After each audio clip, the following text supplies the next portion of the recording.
All right, gang, it looks like we are all here. Why don't we turn our cameras and microphones back on.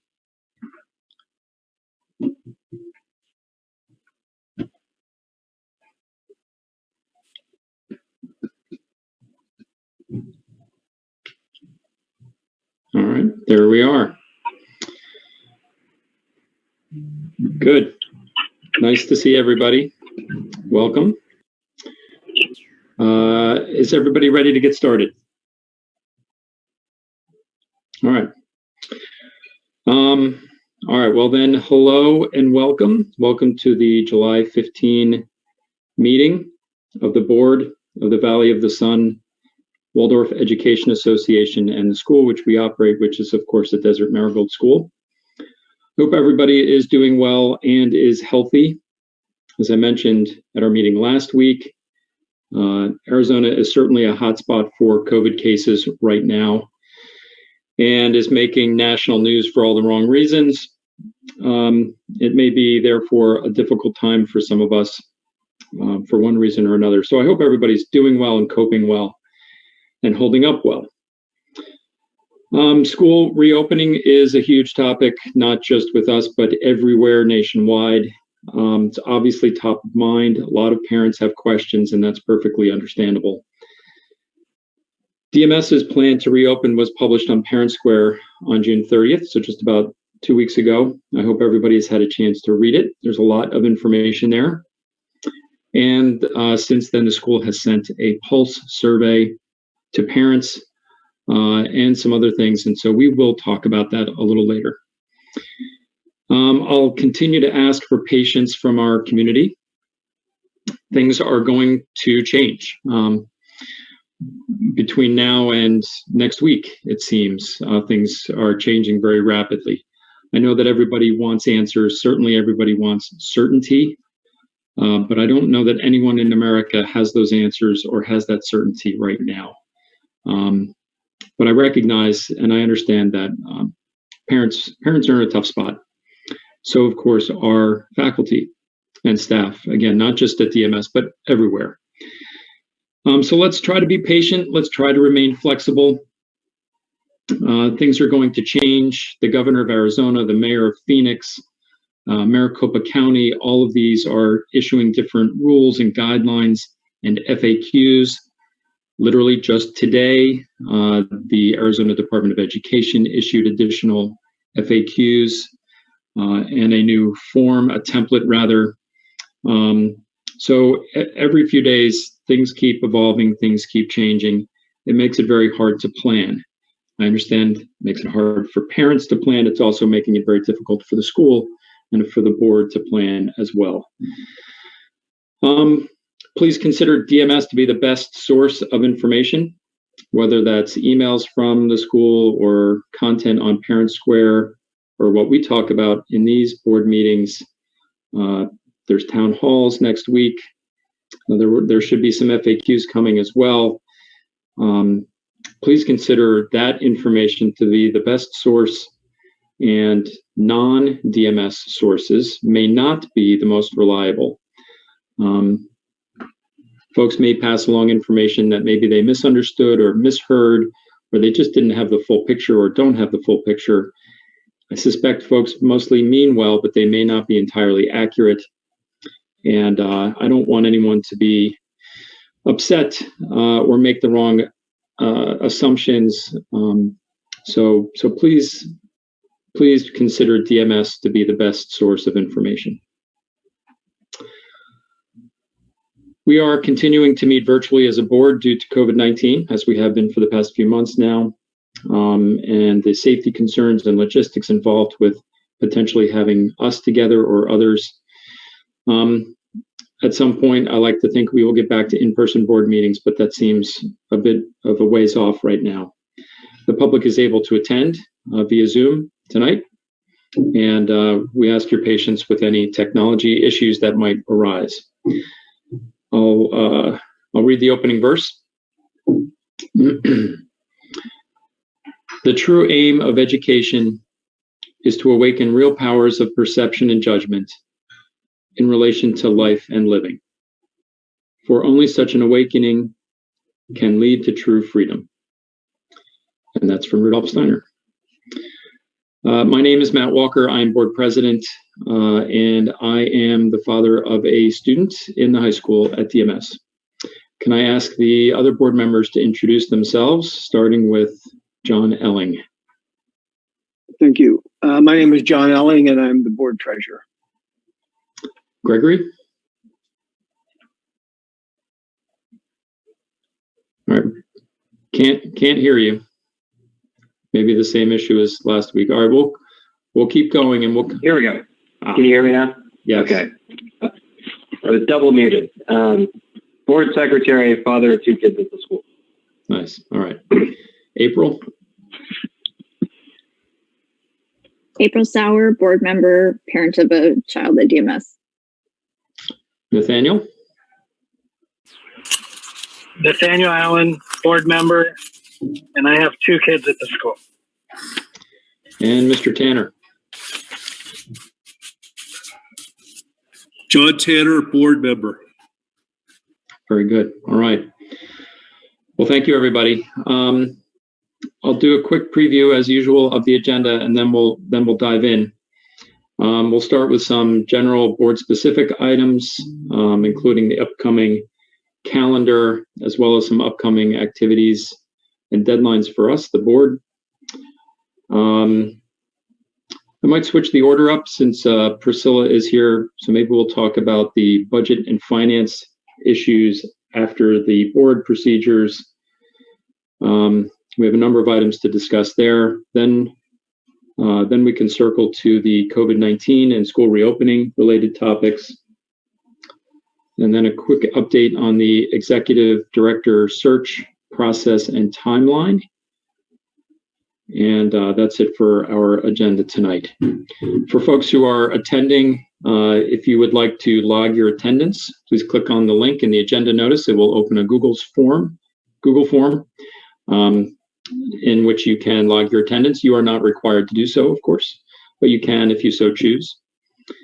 Another reminder, due to open meeting law in Arizona, we are limited in what we can discuss just to the items on the agenda. All right. Anything else before we, from an intro standpoint, before we dive in? Okay. So starting with board procedures item, first is the approval of the minutes from the July 9 meeting just last week. So I will move for the approval of the minutes from the July 9 meeting, including both the public and executive session portions.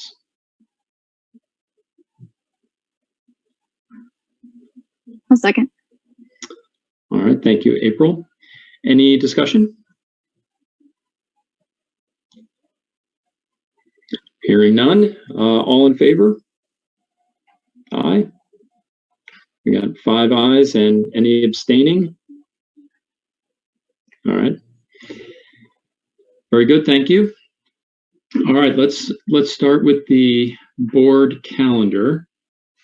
So here, April deserves our thanks, as we've mentioned before, in taking the lead on this and creating it for the board. It's a helpful tool for us to not only be able to plan and be proactive about what's upcoming, but also document what we are doing along the way so that we can refer to it as the board continues. And for any new board members who join too, it will be a good resource for them to understand how the board operates and what some of our deadlines and priorities are.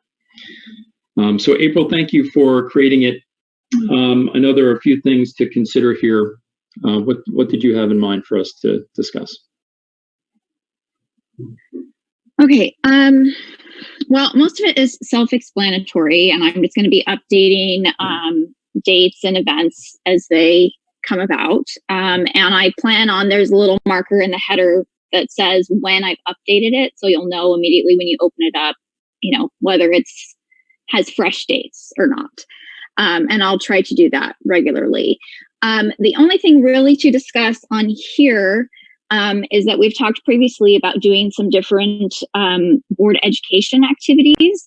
And so what Matt and I were talking about was just kind of slow and steady and just doing what we can. Now things are crazy, so I want to start off slow and simple, and then we can expand as we go. So you'll see on our 7/29 board meeting on that calendar, it just says board education. So I recently sent a file. Of course, now my computer is like being super slow. But on Drive, I sent a file that was entitled Board Education. And so what I've done is just put in the dates, and the general idea is for all of us to pick a topic, pick someone we want to reach out to, see if they're willing to do just a brief presentation. And these will be at our board meetings. So short, I'm talking 15, 20 minutes, just so we can cover something. And you know, if you get a hold of somebody and you realize this is more of a training topic, we need more time for this, then, you know, that's fine too, and we can discuss that. So for now, really what I have on there are just our upcoming dates at the board meetings and just a list of ideas of topics. I've already reached out to, excuse me, Liz Bevan, who said just today, she responded to me and said she'd be delighted to do a presentation for us. I'm still working out the dates, but it's looking like it's going to be August or September.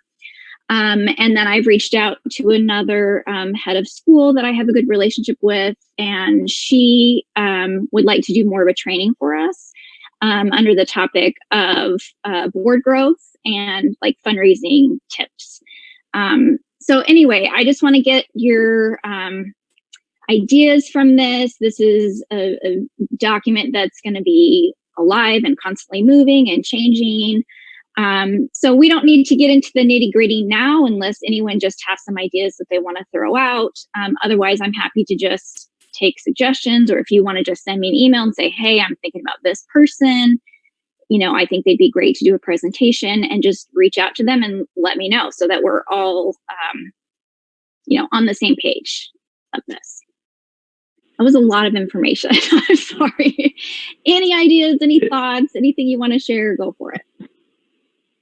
April, do you want me to throw this up on the shared screen, or?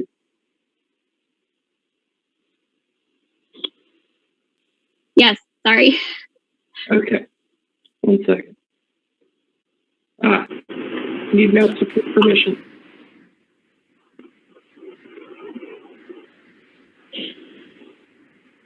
April, I have a quick question. Do you think it's appropriate if we kind of ask the larger community as well to put forward some topic ideas, even for us, just as far as what they think we should be learning as a board, and how we can consider, you know, some other topics that may be beyond just us?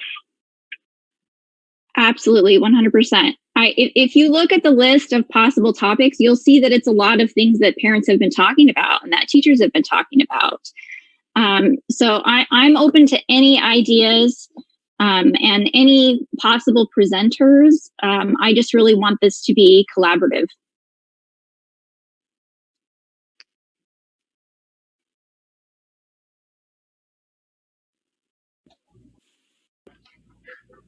So starting small with a topic or two to handle or address briefly, I think makes a ton of sense.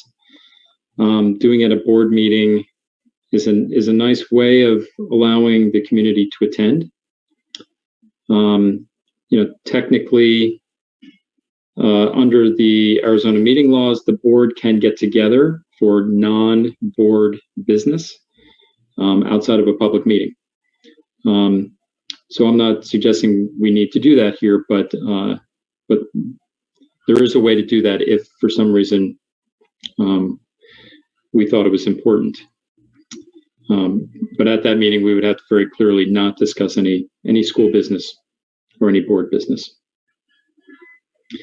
But I'd say for now, using a little bit of board meeting time, let's give it a try.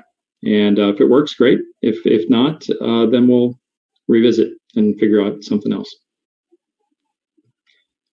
Anybody have any particular concerns?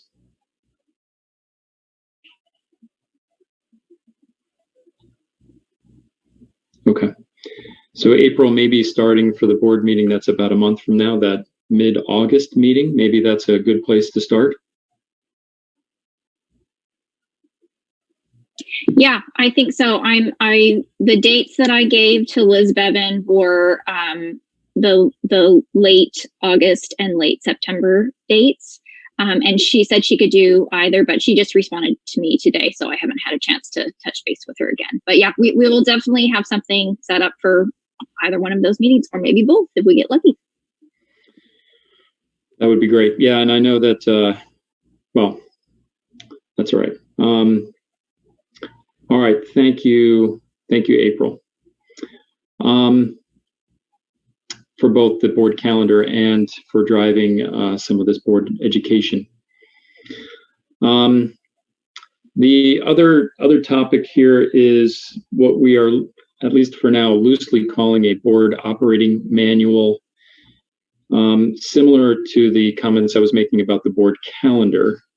Wouldn't it be great to have a document that contains the board's various obligations and recurring items, processes, policies, commitments, things of that sort, as well as best practices? It'd be nice to have it for our own benefit, of course, to use it ourselves, but then also for knowledge transfer, for when there is turnover on the board and new members join us and existing members rotate off. It'd be nice to have that collection of expertise to help us proceed. And I'm not aware that prior boards have undertaken this particular work. So would we all agree in the value of having something like that? So the question then is, seeing a lot of nodding, the question is exactly how do we do that? How do we proceed? Any thoughts on that?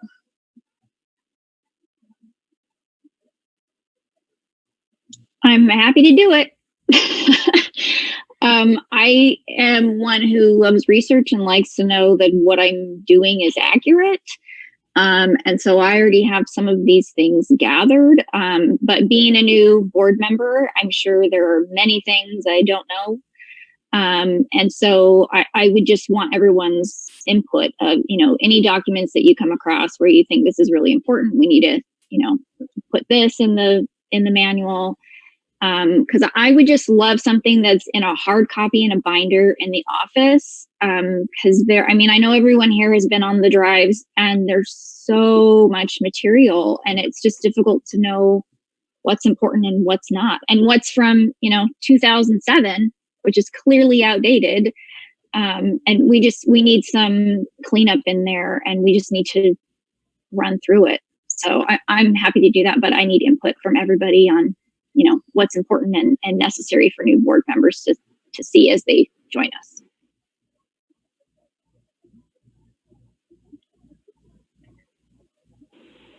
So, April, I'm really glad to hear that you're willing to take the lead on that. And I think that it's a great idea and would benefit us greatly. The only thing that caught my attention in what you said was leading to a printed document that would be in the office. I'm not sure the utility of that for the whole board. I mean, it could complicate updating it in a quick way if it's something that we're printing out or we feel like we have to print out in some kind of formal way to update.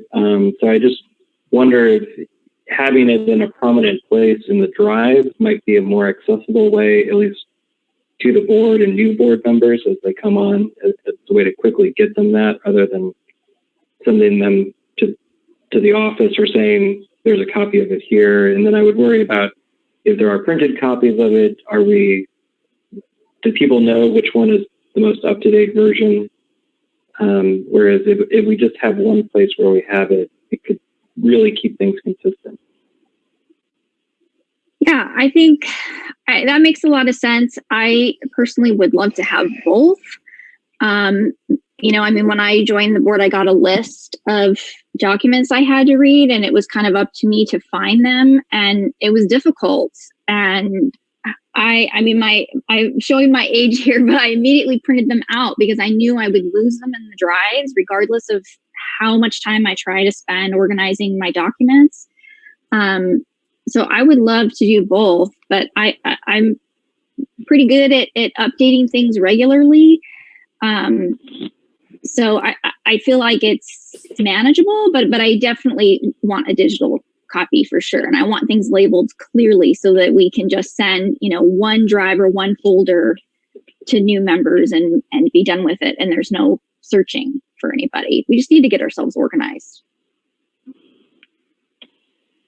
That's fair. And maybe the compromise is to put a statement in whatever unified document we create that says that the controlling version is the one that's available on the drive or something like that. And that way it would at least trigger someone to say, okay, I got to check to make sure I've got the latest version.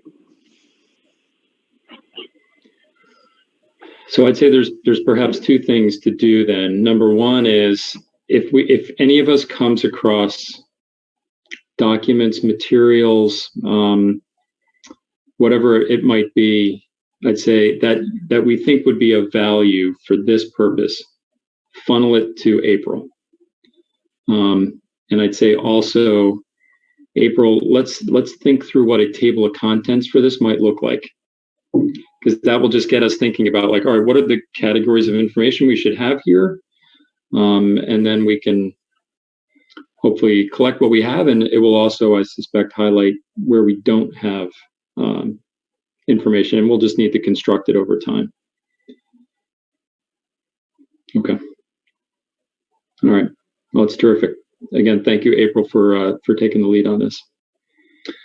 Good. Anything else on that, gang? No. Okay. Well, then, why don't we skip around agenda-wise a little bit? Let's do the budget and finance topics because Priscilla is here with us, and then when we're finished with those, Priscilla can leave the meeting. We don't need to have her hold on for all that extra time. So let me invite Christy and Priscilla into the meeting.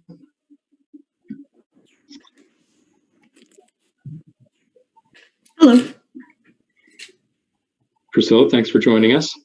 Of course. I suspect Christy will be joining us momentarily. I am here. I'm just having a little video trouble. Okay. Very good. So there's two primary topics here. And actually, as I was preparing for the meeting, I think we're going to cover a lot of ground, I suspect, but perhaps it would help to have a general discussion of our financial condition first, and then go into the possible capital expenditures. And then following that, we can talk about fundraising and related topics.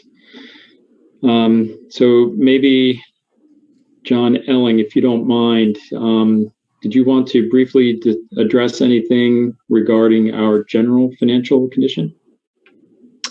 I was hoping as we were going through the questions with Priscilla and through the documents that we would, because I have some questions actually rather than statements on it, and to get us a very clear picture of, what our cash reserves are going to be at the end of the year. And I think you all saw the email, but if not, and I can let Priscilla explain more on this, but June is the year end, and it takes an awful lot of time to get all of those documents together. And so even the ones we're looking at tonight aren't going to have all the adjustments on there. There are a couple payrolls that will be accrued back into this, back into these statements. And And so I think what we'll do is we'll just let Priscilla take it over, and we can ask our questions there. Okay. Yeah, that's fine. And I'd say just to orient us a little bit, I know that we received a number of reports, Priscilla. I would focus on the ones that are at the school level, not some of the other ones. Yes, Yeah. yes, most definitely. Okay, Well, great. first of all, I want to explain, or at least let you guys know what is needed to go into the reports that you're currently looking at. Like John said, June is a big month. It is the end of the fiscal year, and there's a lot of stuff that needs to happen before we can consider the reports done and final. I have already accrued one payroll because there was a payroll on 7/7. So that has already been accrued back into the reports that you're looking at. But I still need to accrue the 7/22 payroll back into these reports, and that will be somewhere around 50,000. In the reports that you're looking at, the Prop 301 money, the final 12th payment has been estimated. It is not complete. It is not posted yet from the state. The second payment for instructional improvement, I have no idea what that's going to be, so it is not in there. Sometimes it's around 6,000, so that will also be added upon the final adjustments. When we sit down to do audit prep, we will look at any of the outstanding items on the bank reconciliation, and if there's adjustments that need to be made to write them off or to recut checks, we'll take care of any of the open items on the bank statement as part of audit prep. So those entries will need to be done as well. As we finish out the year, we'll reconcile the fixed assets and the depreciation and tie that up.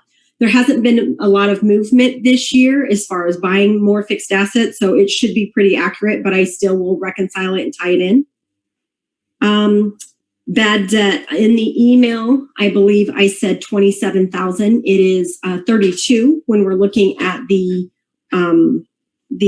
bad debt accrual.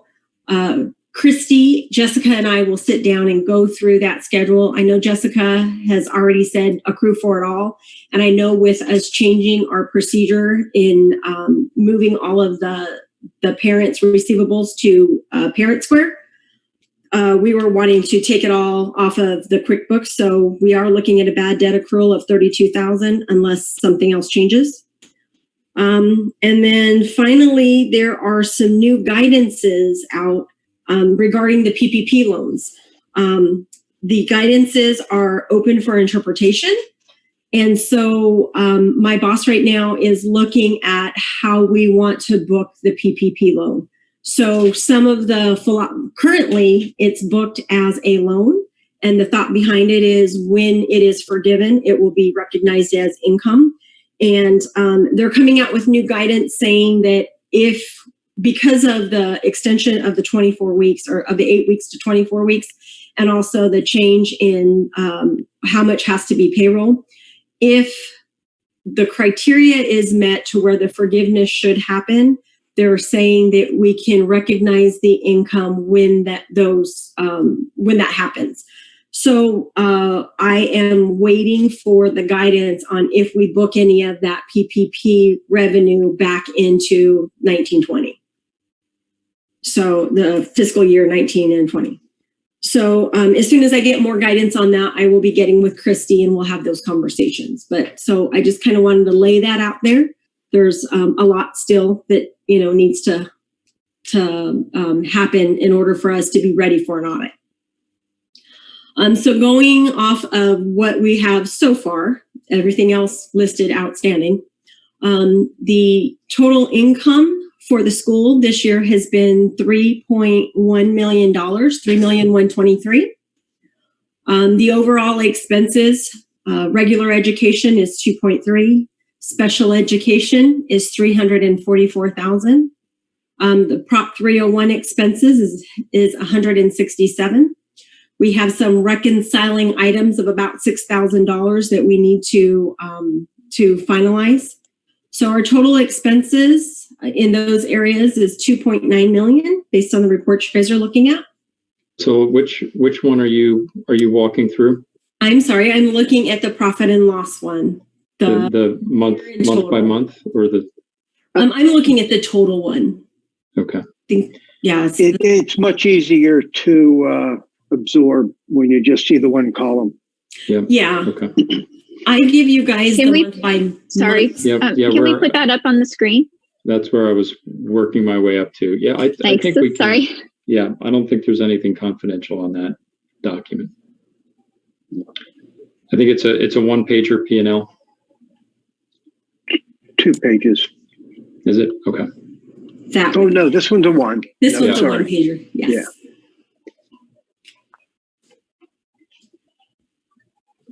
Sorry to interrupt you there, Priscilla. All right, so you were going through the income side. Mhm. So the expenses is 2.9 million.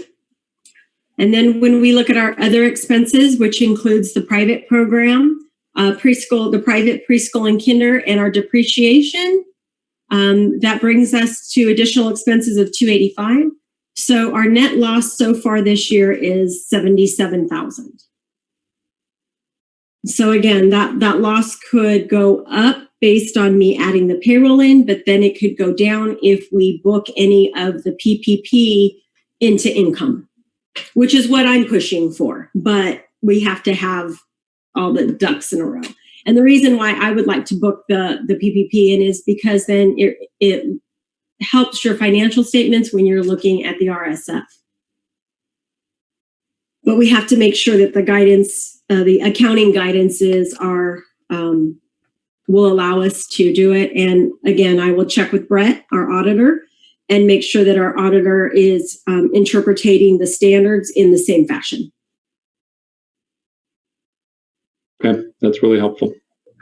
Does anyone have any questions in regards to this profit and loss?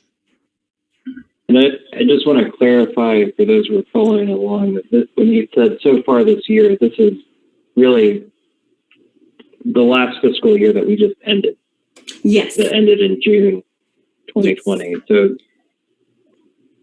we just started a new fiscal year and we don't really have data on that at all. No.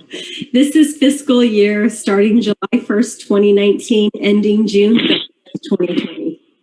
Okay. Thanks, Priscilla. No problem.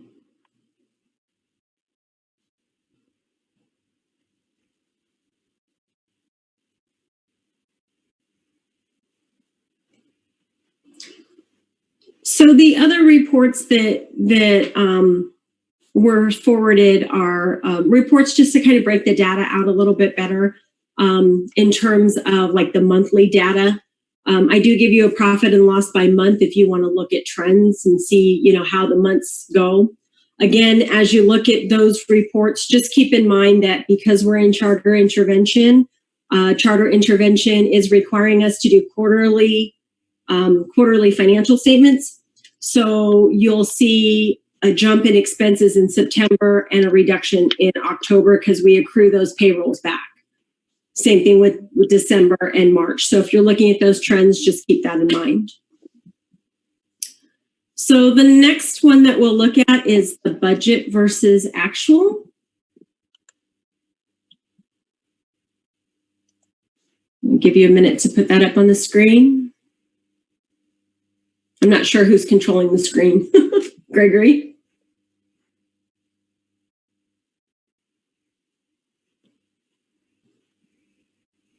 Yeah, Gregory's doing that. And we may not need to spend a lot of time here because it feels like we just went through this one in a lot of detail over the last 2 meetings. Right.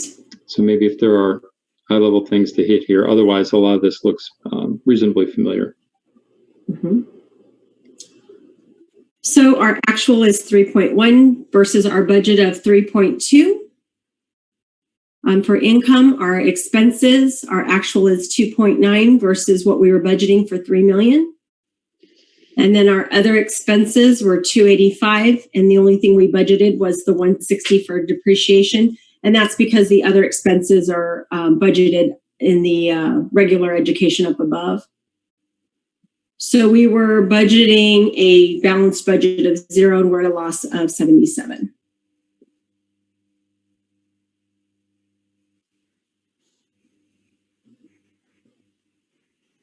Yeah, and related to what you were just saying, this is as it stands right now, but likely to change as the additional accruals come through and other things, right? Correct. Okay.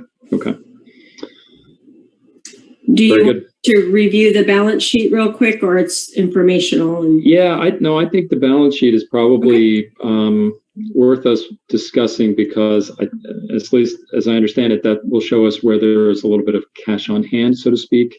Yes. And I know we want to talk about accounts receivables as a topic as well. Okay. So maybe accounts receivables would be No, go ahead. I was going to say maybe accounts receivable, not in detail, but then we can talk about balance sheet right before we talk about the capital improvements. Okay. So maybe if we can end on the balance sheet. Okay.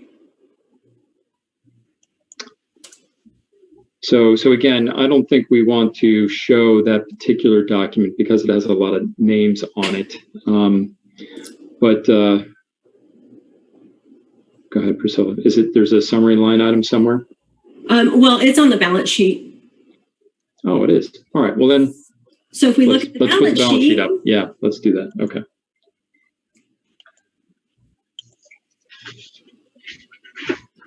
Okay, so sorry, we're showing the balance sheet now, or no? We are. Okay. is that you wanted to show it, right? Yeah, the balance sheet would be fine. Yeah, it's the accounts receivable we don't put up. Correct.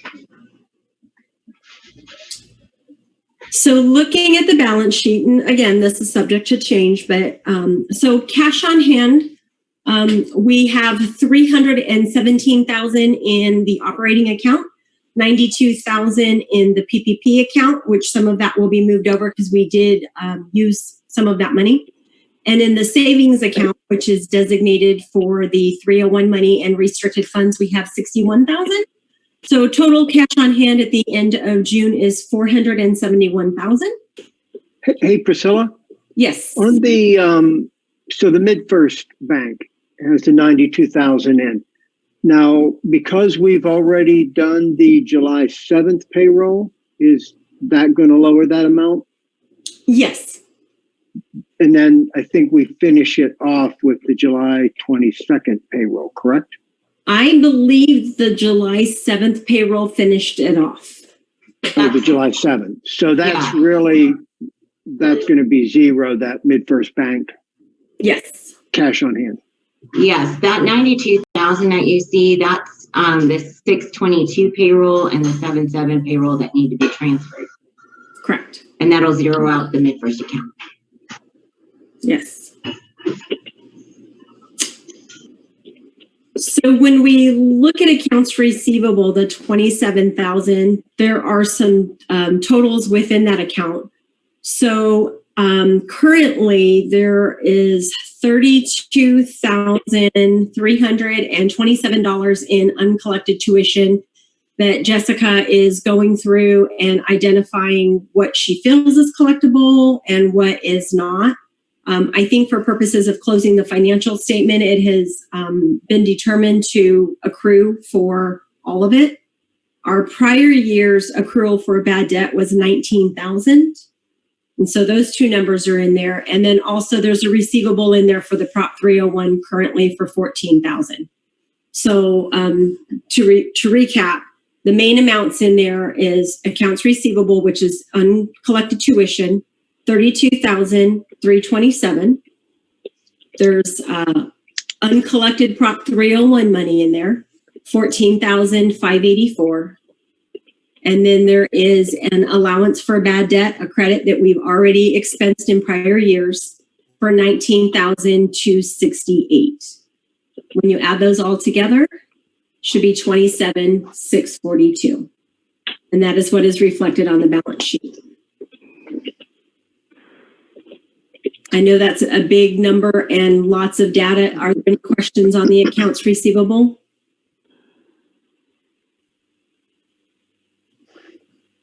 Okay. Yeah. Do we, maybe it's a question for Christy. What steps have we been taking to try and collect? Do you know? We've significantly reduced it over the course of the annual year, so 2020. The 32 is where we're hitting a roadblock in our collection effort.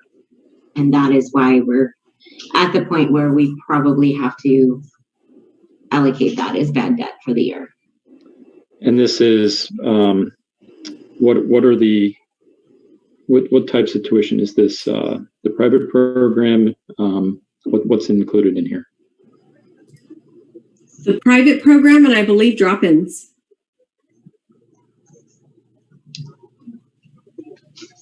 One of the mechanisms that helped fix that number and decrease it from, it was, I believe, 6 figures at one point, is that we implemented early in the year a new billing system in which we required credit cards on file, and we're billing and collecting and making those follow-ups. So we were able to get it down. And then moving forward, aftercare drop-ins won't be an issue in terms of billing, at least for the foreseeable future. But with respect to the private tuition, it's the same thing, where there's a billing mechanism built in now to school. I always mix these up, School Master, I believe, that parents can make payment elections. And then we also have credit card information on file. And that information, I've received some inquiries, that information is kept under lock and seal, and it is saved and preserved for confidentiality, and there isn't any access by anyone outside of myself and accounting.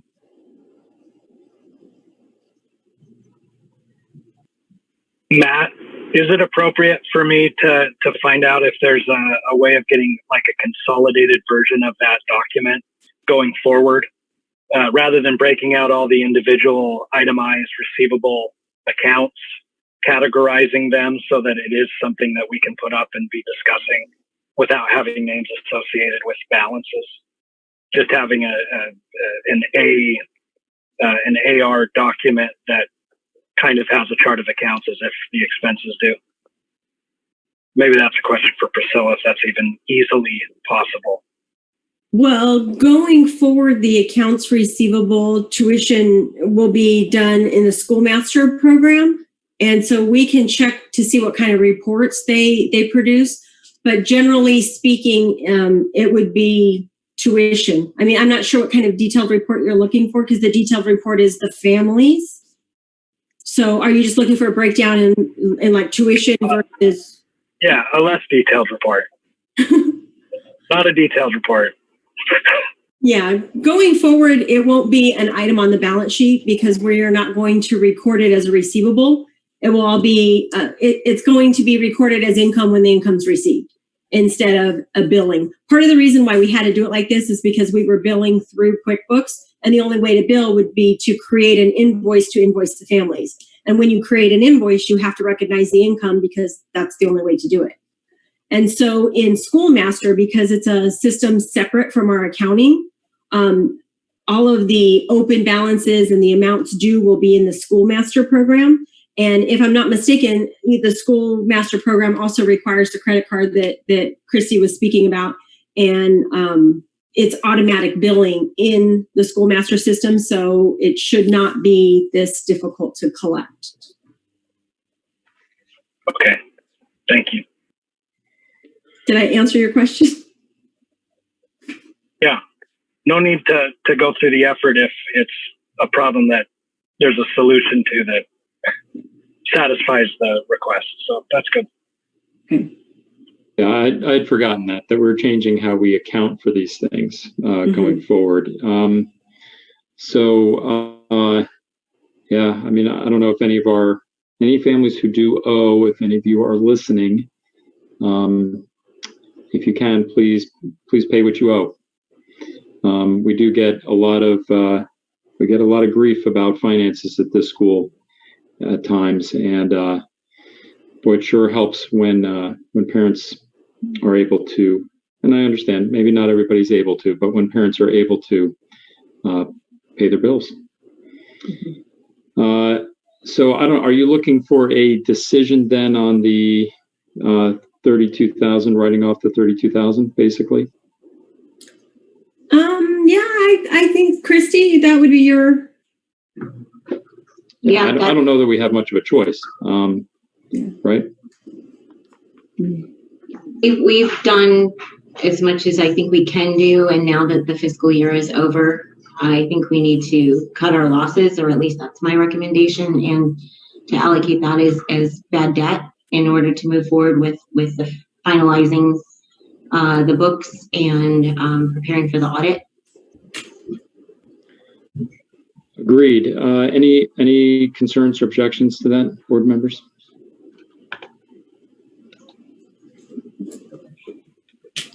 Okay. I will accrue the entire balance then as bad debt so that we can remove it from the books. So then going back to the balance sheet, prepaid expenses, $1,339. And then we get into our fixed assets, how much has been spent and how much has been depreciated. So our total assets on the books is $2.7 million.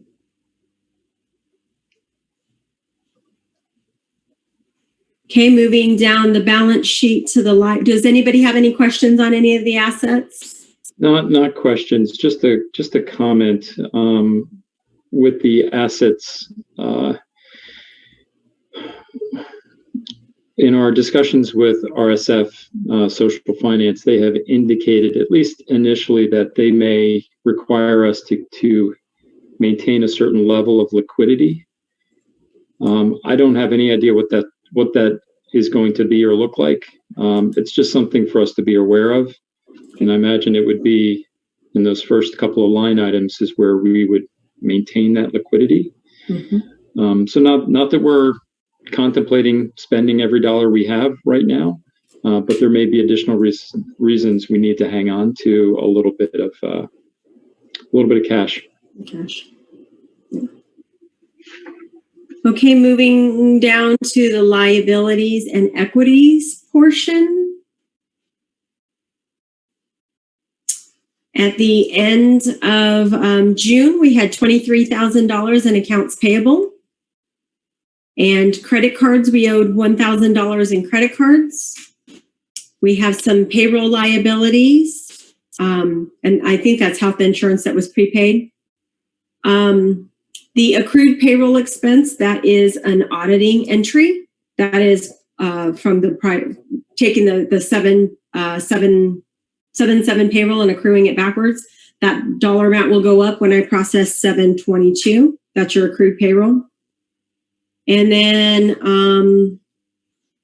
unearned revenue, that is an adjustment that is happening on the state from the equalization payments. And also we had a few parents that were prepaying. Well, there was a mistake in the billing, but they ended up prepaying their August dues. And so we had 5 parents that are already paid in August tuition. So it's unearned right now because they don't have the kids in the school, so it's considered unearned. There's some deposits for the private program.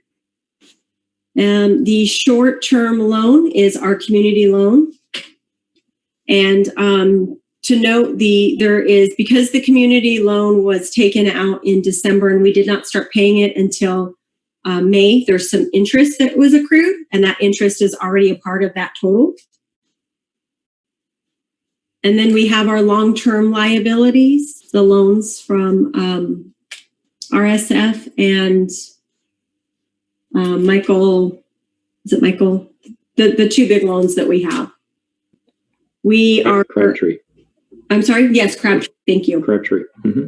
Thank you. And then our line of credit has been paid off, and so you do not see that reflected. It's 0, so it's not on there. It's a good thing. So our net income, and so then there's the equity showing what our net income is. So our total liabilities and equity matches our assets for 2.7. Are there any questions in regards to any of this? Okay, with that, I'll turn it back over to Matt. Thank you. All right, Priscilla, thank you. Of course. All right, so it's really helpful to have an understanding, obviously, of what our current financial condition is, and it's nice to see the product of a lot of our labors over the last few months to get it to this point, where, for instance, as Priscilla just mentioned, we've been able to get rid of that line of credit. Yay. Or at least pay it off, I should say. So the next topic then is possible capital expenditures. So we know that the school has needs from a facilities standpoint. And there was a document that proposed some of these. It was a worksheet, a spreadsheet document. And I think that some of the key questions here are, so we know that all of these things could, all of these need to be done. The question, though, is how would we prioritize them? Because I don't believe we can do all of them. But let's look at the list and see which ones we would put at the top of that list, and see if there may actually be a few free dollars to address them. And for those that we're unable to do, they'll either just have to sit, or we'll talk about them in a few minutes when we talk about fundraising. So Gregory, I don't know if you're looking for that document, or if we're able to share it. I haven't looked at it carefully to know. So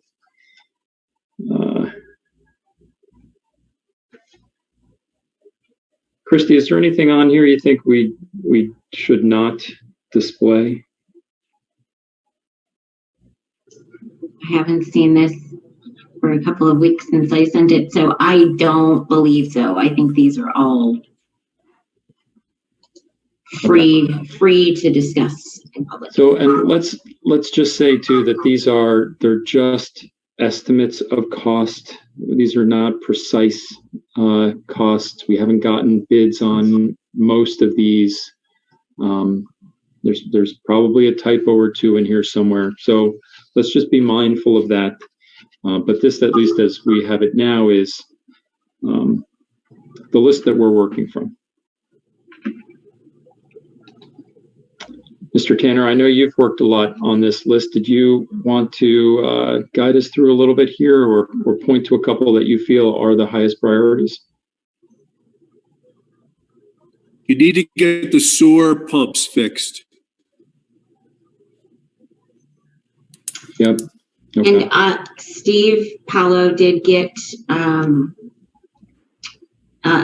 estimate, and an invoice is forthcoming. It will be around $5,000.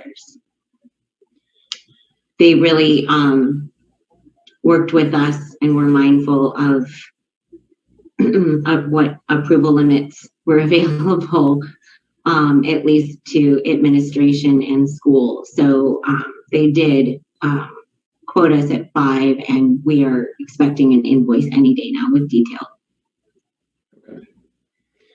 So that one feels like it would rise to the top of the list, given that absent that, it could theoretically be tough to have people on campus. What else would you put towards the top of the list, Mr. Tanner? Anything to do with air conditioning. Yep. So that's line item number 4. I know there. Mr. Paulo has had someone out. I don't know the results of his efforts.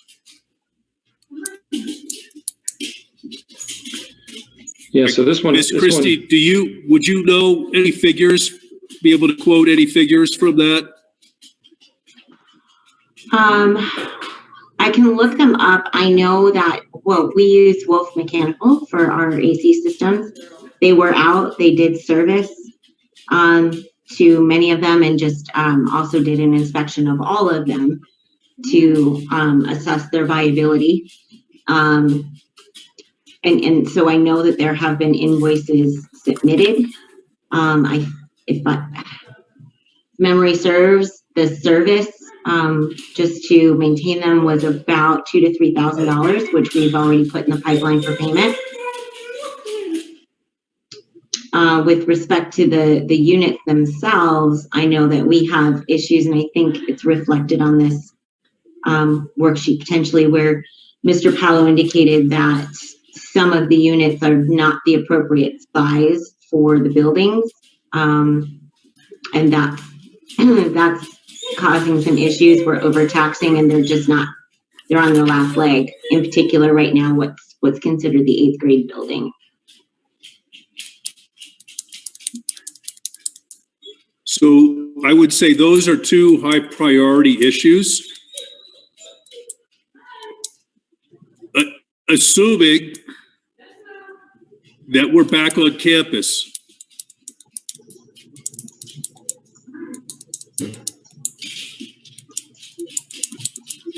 Yeah, and For some reason, I don't want to speak incorrectly here, but if for some reason we didn't go back until 2021, January 2021, then we would have some flexibility there.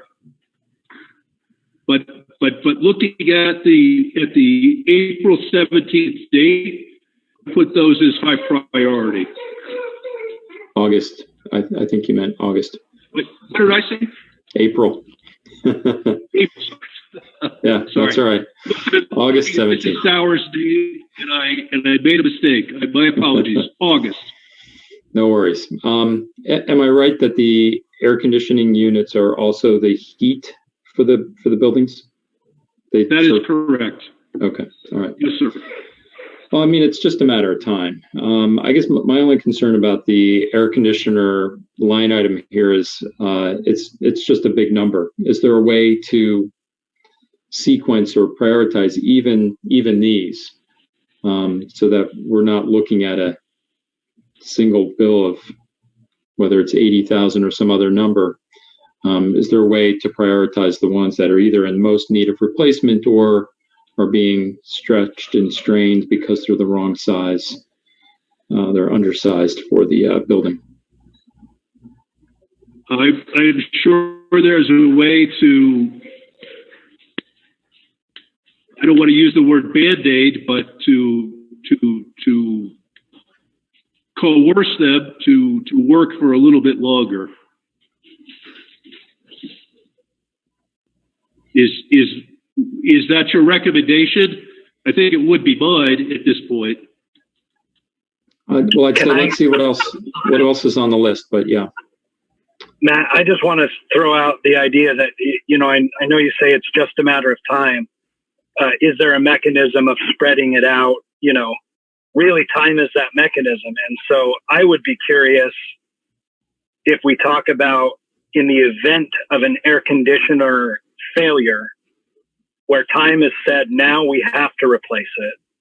Is there a temporary mechanism that we can establish on site that allows us to only ever have to swap these units as they are failing, based on that actually occurring? And so because Wolf is a very reliable vendor. I think that it's in an emergency situation when AC is out, they can be deployed very quickly without significant added cost necessarily. I just want to plant the idea that if we have a tool that we can engage, a temporary mobile unit that can be ducted in quickly, how long can we be down? Obviously in a classroom on a school day, 0, but to me, I just think, can we talk about the scenario of failure and figure out if there's a solution there? So we're not speculating, because cost of AC is cost of AC, whether it's a new unit and we swallow a big cost or whether we pay, over the course of a period, to keep it alive, it's a cost of air conditioning, right? So in the interest of cash flows, I just wonder if there's a triage situation.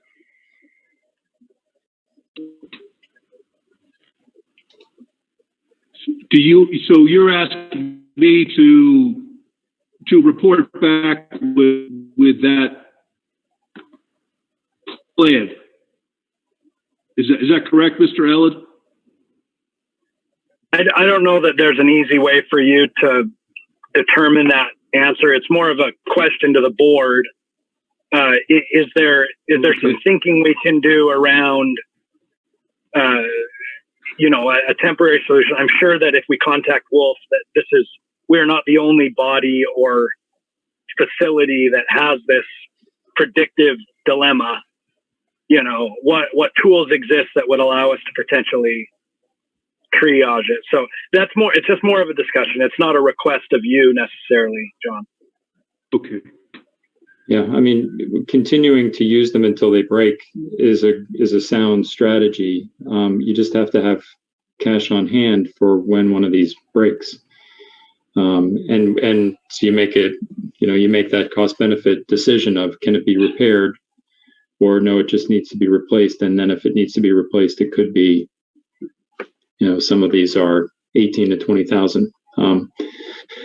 So we'd have to Matt? somehow, yeah.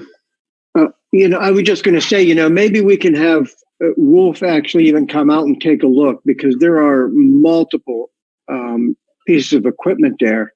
Maybe in their, they're being the experts in the field, they could come out, take a look at what we have and sort of give us a priority list based on what they see with the units there. We might be able to spread this out over 2 to 3 years as we replace all of these. And so we can keep the reserves for that estimated first year on the books. So when they go, we can replace them, and then do the same in year 2 and year 3. It feels like we're potentially inviting the fox into the hen house to do that, but maybe that's the best way to proceed. As long as they don't view it as depends on how much we trust them, basically, to do the right thing and just tell us what we actually need, versus they see it as a sales opportunity. Yeah. I don't know them at all. And if we're not real sure that we trust them and they've been our vendor for a long time, maybe we should get a couple people in to look at it and to get bids and see how they line up with their estimates. Sure. So, Mr. Tanner, does that make sense? Are you able to circle back to Steve, and you guys can somehow figure out a plan for this? Yeah, we'll get that done next week. Okay. He's out of town at the moment, but we'll get that done next week. That's terrific. Thank you. What else on here is a top? Go ahead, Gregory. One more thought on that, especially if we get competing bids from vendors in these kinds of situations. Sometimes getting a not to exceed bid is a good way to manage the total cost.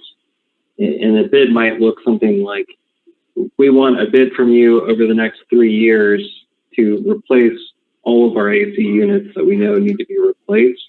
And we want you to do it as they fail.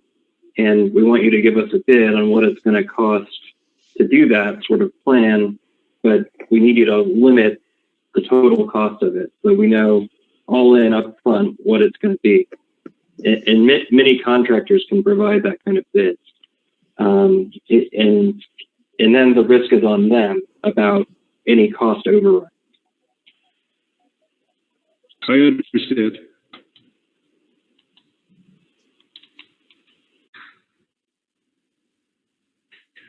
So what else on this list would you say, Mr. Tanner, is at the top of the list, towards the top of the list in terms of priority? So those are the 2 top ones. Then we sort of go into this, I would say, level B priority. For example, what might fall into that, and not everyone may agree with this, is the rekeying of the campus. I've had one bid. I took one bid. It's somewhere in the neighborhood of 5,000, but that also replaces the doorknobs so that they can be locked from the inside. Yeah.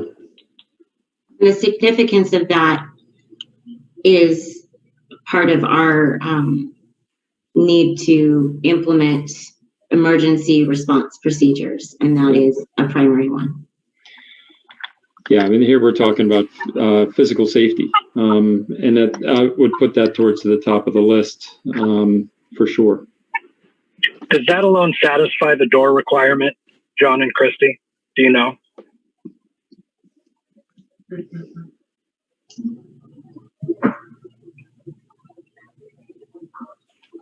It does satisfy the panic bars, but it would satisfy everything else.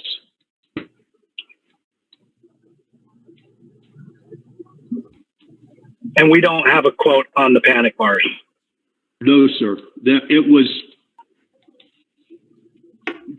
We left that out. I could get that done for you, but we left that out at this point, given the astronomical cost associated with that.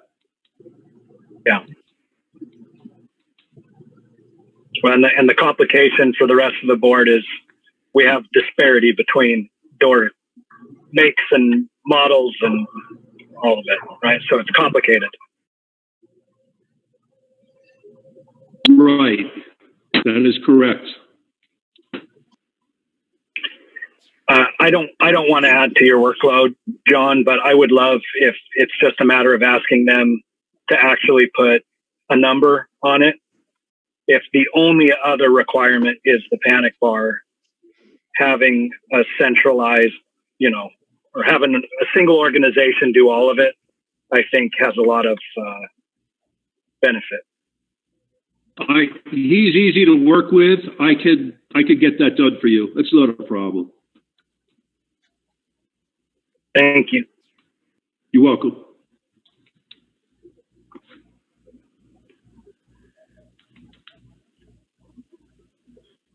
All right, so for that one, Mr. Tanner, sounds like you'll get a new quote for rekeying to include doorknobs and panic bars. That is correct. Okay. All right, that's really helpful.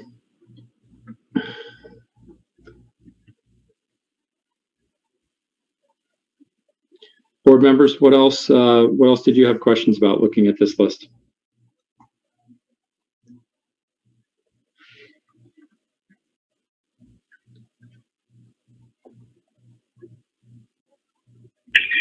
Matt, I was just going to add, it's little things like the lawnmower and its cost. Just a thought is, I'm wondering if there's some ways to spread the capital expenditure out over time, so we have a longer period to sort of deal with that cost. What is $5,000 at once is a significant dollar amount, but if it were spread out over 12 or 24 months, because these vendors are willing to sell these kind of units, like I think of Still and some of the professional landscape supply houses. It's same as cash. There's not an interest rate on it. It just makes it easier for us to swallow by spreading it out. And so that's just a thought I just wanted to throw out. Some of these potentially could be leaned into vendor resources a little bit to sort of triage the big cost.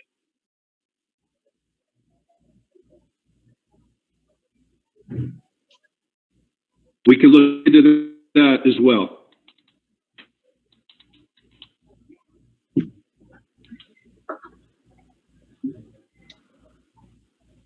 The one at the bottom of the list is COVID related, and I didn't know. Maybe this is a question for Christy and Priscilla. Okay. Did we cover these items in the proposed and actual budget?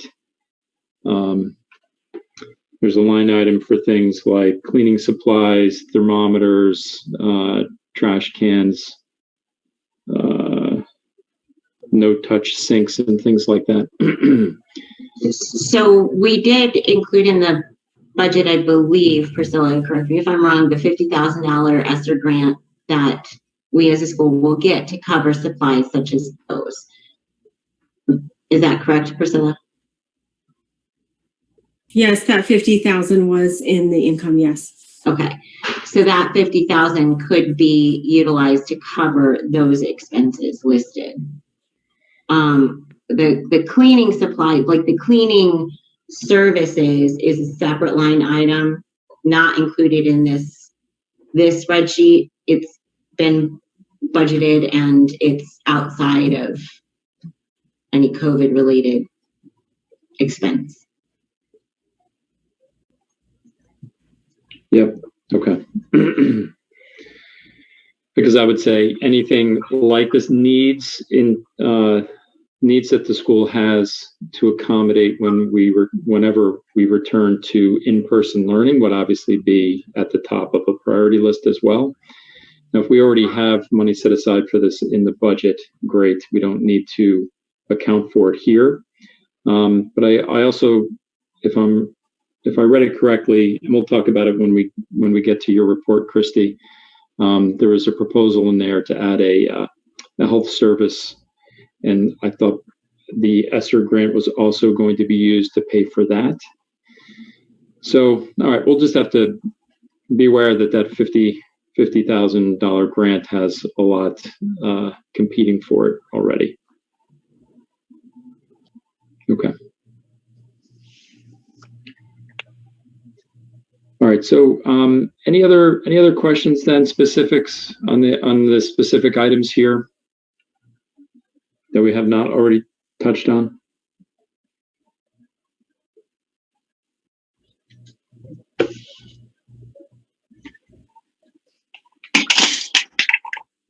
So then, what I might say is, I'd be inclined to approve the septic expense. That seems like a relatively obvious one. We haven't seen the detailed proposal yet, but assuming Mr. Pello is correct that it's going to come in at right around or right at $5,000, any concerns in approving that expenditure? No. Okay. So Christy, why don't you consider that one approved for when it comes in?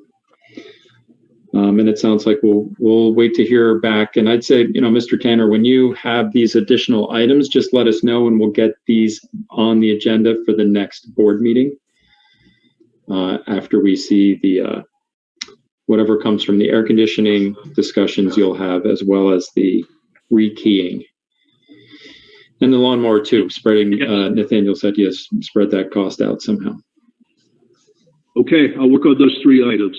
All right, awesome. All right, very good. Anything else on this topic of capital expenditures before we get into fundraising?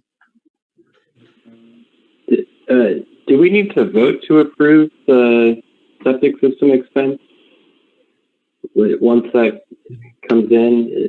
I think that's not just something we would discuss and then kind of informally bless. I think we actually have to give Christy the authority to pay the expenses that are over that threshold. Okay.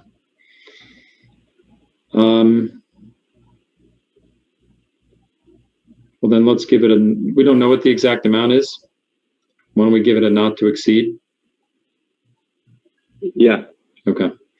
So I would move to approve the expenditure for the septic repair not to exceed $7,000.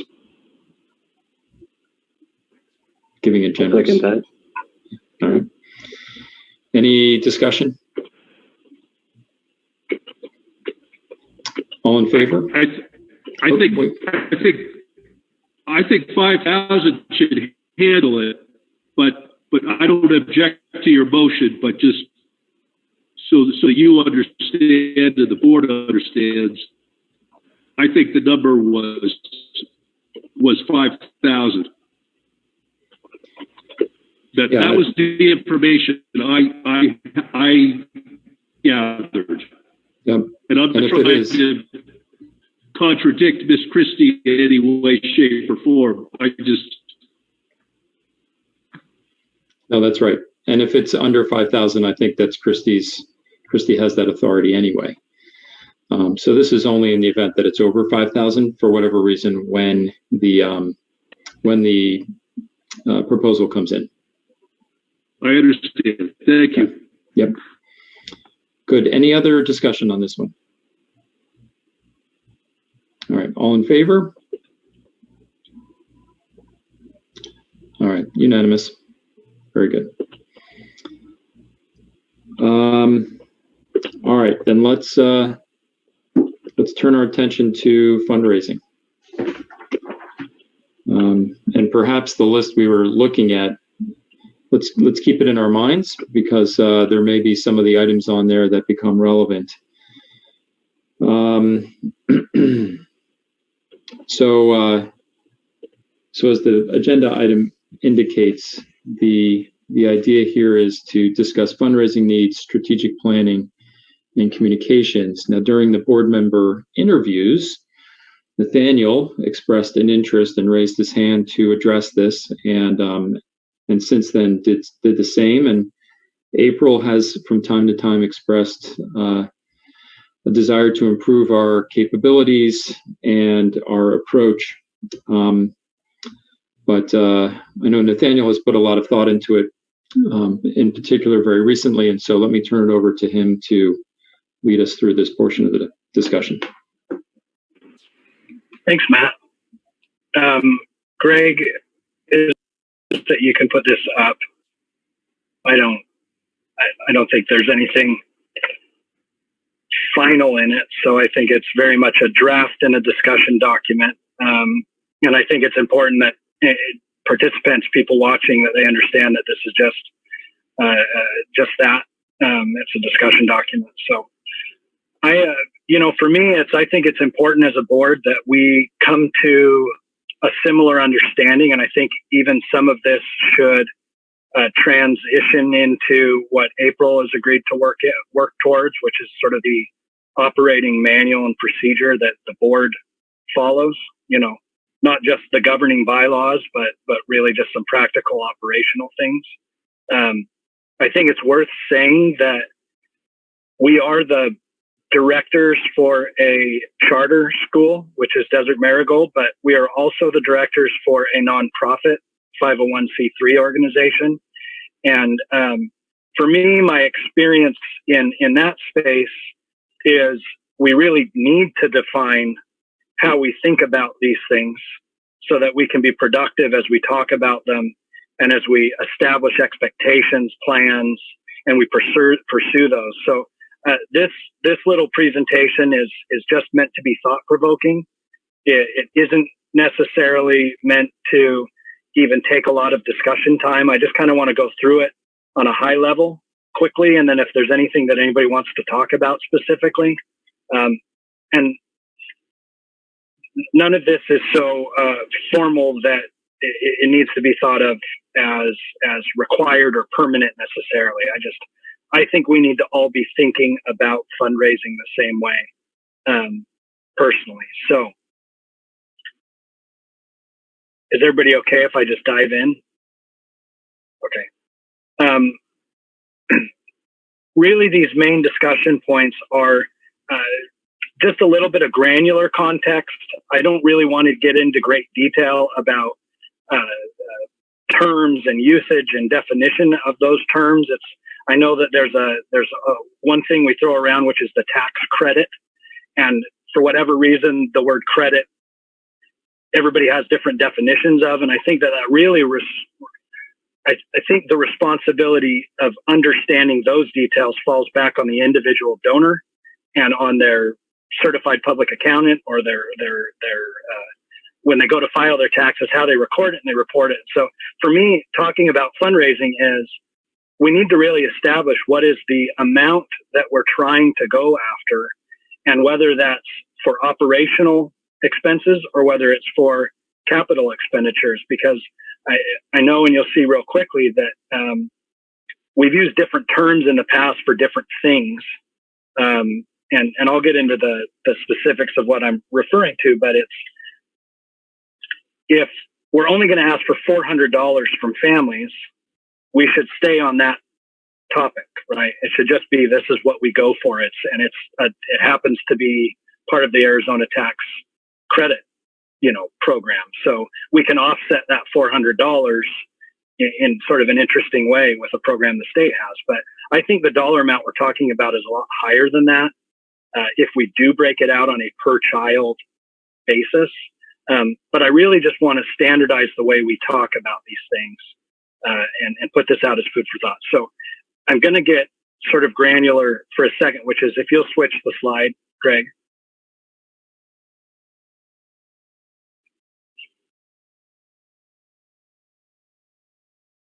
I'm sorry, it's getting dark in Arizona, which doesn't seem to happen, but now it does. So right now, this is a screenshot of the web page we have.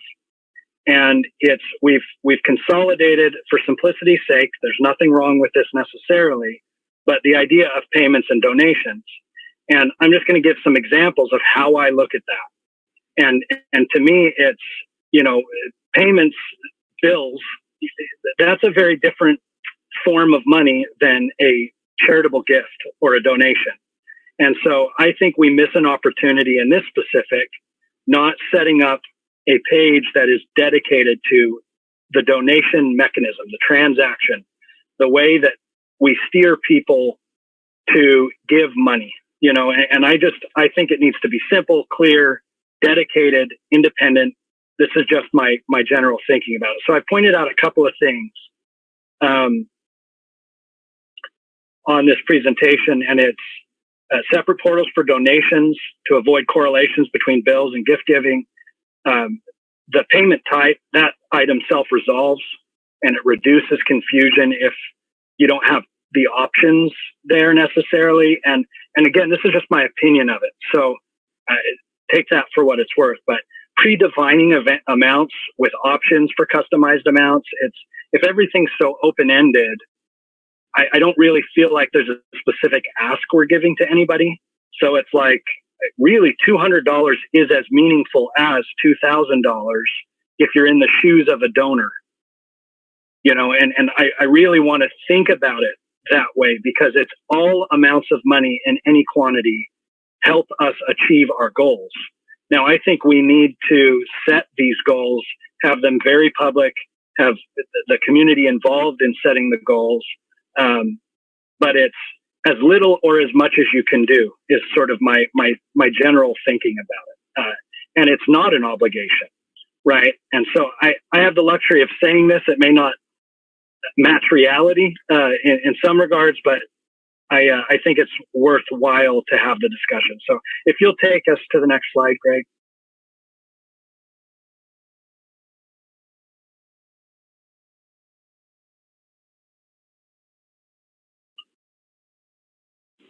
So I've itemized a couple of things out of what is new draft language, and this may be the first time a board member's seeing it. It may be the first time that community's seeing it. It was interesting to me that the language that I put forward first literally was verbatim off of our website, and it wasn't totally current, right? And so I think it's important in this regard, and I'm just saying this, and I know others have said it, trying to maintain continuity of communication and having the most current resources available as quickly as possible, I think is helpful. So whatever we need to do to build that infrastructure so that it can happen, we should be thinking about. But this educational investment campaign, there's a lot of discussion around sort of this shortfall concept that we have operationally, because the costs of Waldorf are higher than what the state, reimburses us. So we spent a lot of time with the budget. We spent a lot of time approving these categories and costs and all of it. And we're still of an understanding that we don't have enough money to facilitate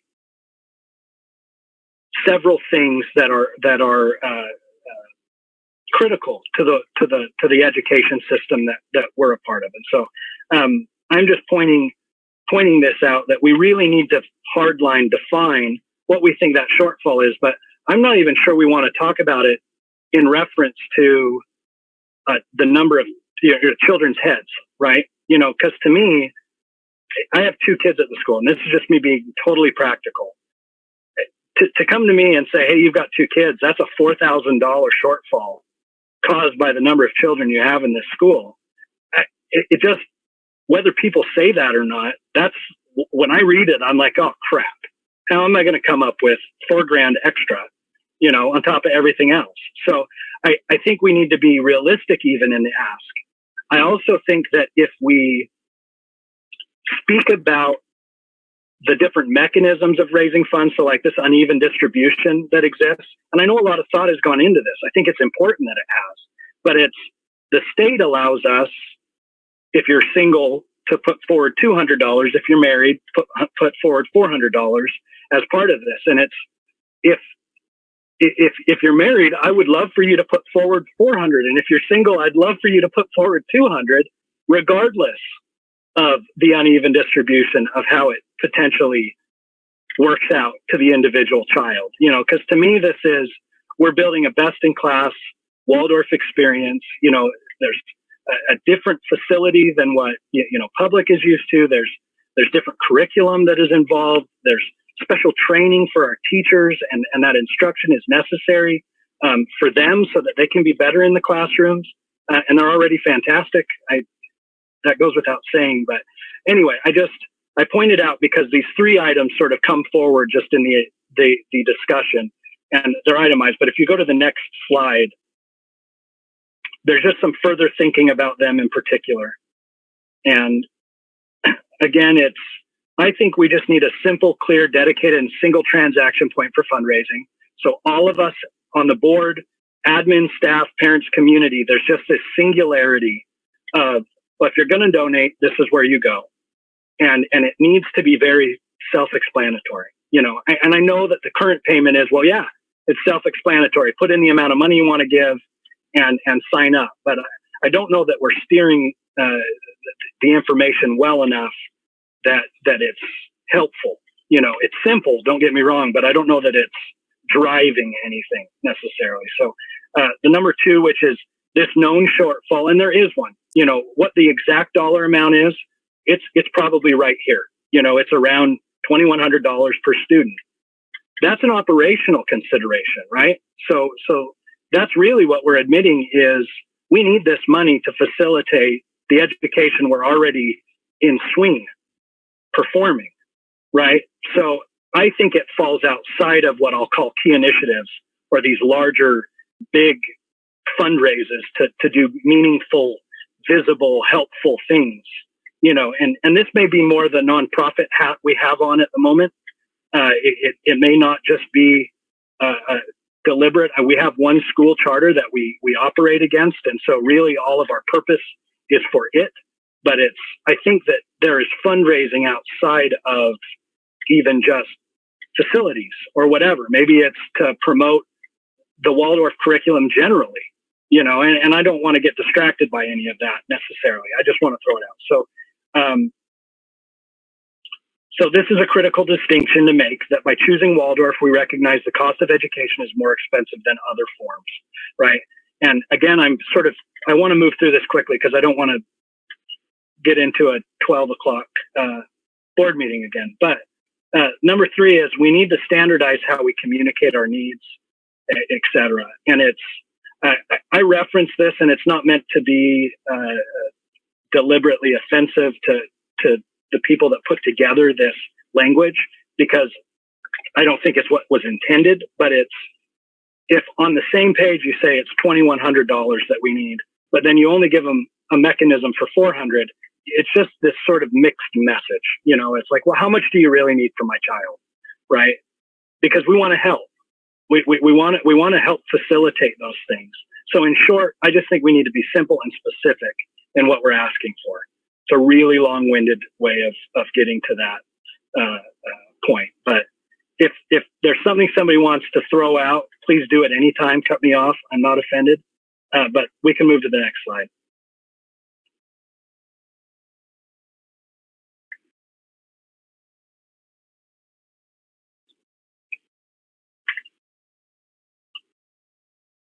So what we've talked about really is standardizing the transaction expectations part of it, which is where do you physically go to donate to the school? Where do you physically go to donate to VSMEA and the nonprofit organization, which we speak of sort of congruently, but there could be some distinction there. I think we need to create a fundraising mission statement that establishes what the purpose of the raise is for, generally, but gives as much detail as possible. And that may be an unnecessary document exercise, but I actually think it's very helpful when people understand, like, you don't need to question, well, you know, where is this money going to? How is it being used? All of it. We just need to define it, and we need to agree to it. And I think then we need to execute that way, you know. So creating a fundraising long form master agreement and short form policy. This is just simply that when you donate, I think that there needs to be some sort of legal construct around it for the donor as much as for us as a board to manage it appropriately. You know, so what the actual language is, I think that needs to be discussed with some legal counsel as far as getting it down. But it's for smaller amounts, it can be more of like a receipt policy transaction. You know, by making this donation, you're of the understanding that we are. So we can discuss these if you want, or we can wait to the end. But it's some exist, like the thank you correspondence. Is thank you correspondence for a $2,000 donation? You know, is the letter a good enough trade-off for the amount of money that's being donated? I don't know, you know, but we need to be conscious of that. And obviously it's not a gift. It's not a mutual gift exchange, but it's what more can we do around the experience of donating that isn't just thank you for your money. Now, you know, we got what we needed from you and we're going to utilize it. Like, to me, all of this requires a really comprehensive community sort of approach to, hey, we need some money for this, but we also need some volunteers for this.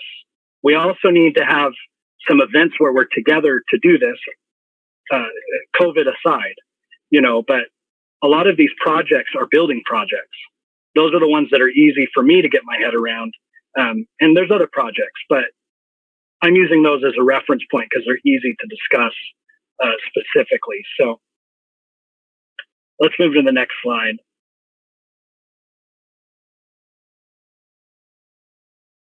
So I call them fundraising objectives, but it's, I think we need to structure, and this goes back to sort of the board manual, so to speak. And I don't want to get so bogged down in this discussion that we never even come to a conclusion about the basic structure of how to do this. You know, I really want to get into the exercise of doing it. But I do think having a plan specifically where there's multiple stakeholders involved, you know, to just come together, have a meeting, discuss the puts and the takes, the trade-offs, even how to prioritize some of these objectives, and having different diverse input on it is helpful, right? So, and in those same objectives, we talk about how do we make assignments? How do we make a commitment? How do we hold each other accountable for the things we agree to take on? I know this is all volunteer for the board, but I do think it's healthy for us as board members to learn to rely on each other as well as to the community, you know, to not be afraid to ask, hey, we need $500 more for this particular effort. You know, we're almost there. The roof's almost on. I'm being a little bit exaggeratory, but I think in those situations, people are a lot more willing to say, yeah, I think I can come up with the $500 that's needed to get to this next phase. But just because we don't have, you know, the exact dollar amount at the start of an initiative, I don't know that means don't engage in it. You guys may disagree, but I think we get as far as we can go. And I think in some cases, the resources, when they see that, they'll find their way to us. And I don't mean to get overly metaphysical on it, but I just think that if we have worthwhile causes that we're excited about, that we all mutually agreed on, and we're all working towards, that the details of the money work its way out. And I don't mean to be naive in that regard. Like I really know how this stuff works. And I just want, I think out of all of this presentation, I want to grow the faith of the board that if we start to do some of these things, it will come together. You know, it may not be perfect the way we planned it, but it will come together and we'll be able to achieve it. So let's not ever not start because something like a dollar figure seems to be so ominous that we can't get anywhere. Let's be resourceful. Let's be creative. And that's my point. So you can read the rest of this slide for yourself. But these are the ideas that I'm thinking of that need to be defined, written, published, frankly, and so that we're all on the same page as we deal with the fundraising. So the next slide are just a few of the initiatives. They come off of primarily the list. These are not meant to be anything, you know, this is a discussion point, right? So it's the idea of something like the doors issue that we have. If we need to raise funds for it, great. But we can also first define all of the details of what we need and then say, even to the door company, is there anything you can do to help us facilitate this? Is there something you can carry? Are there extra materials you have, you know, that would allow you to facilitate this without as high a hardware cost? You know, I made a joke the other day to somebody regarding our phone system, and the joke to the vendor was, I hope you're feeling as generous today as I am, because I need you to be, right? Like, we're a nonprofit. We're not about any of this for commercial gain. You know, we're really trying to do some interesting things. And so I think people want to be a part of that is my point with that statement. So things like the wood shop, we really need to understand what we need. And then we need to ask the community what resources they are familiar with.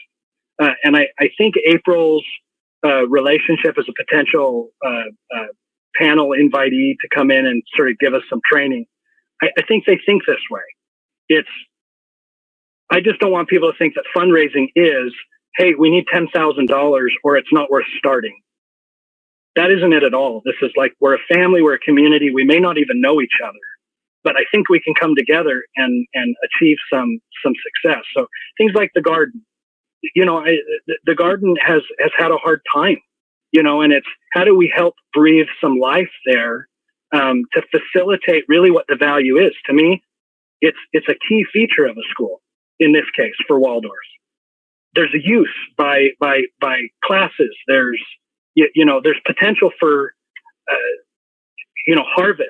There's so much around it that I think without getting into the technicalities of it in this discussion, it's more of a how we think about it. Can we think about it as a fundraising tool?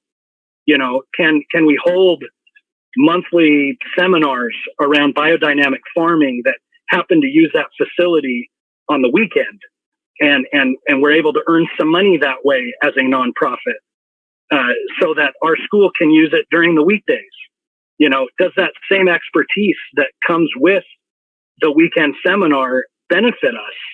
Because now we have this thriving garden that allows all of the student body and our children to feel and experience something that is wonderful about Mother Nature. You know, and again, I don't think we need to get caught up in details about it.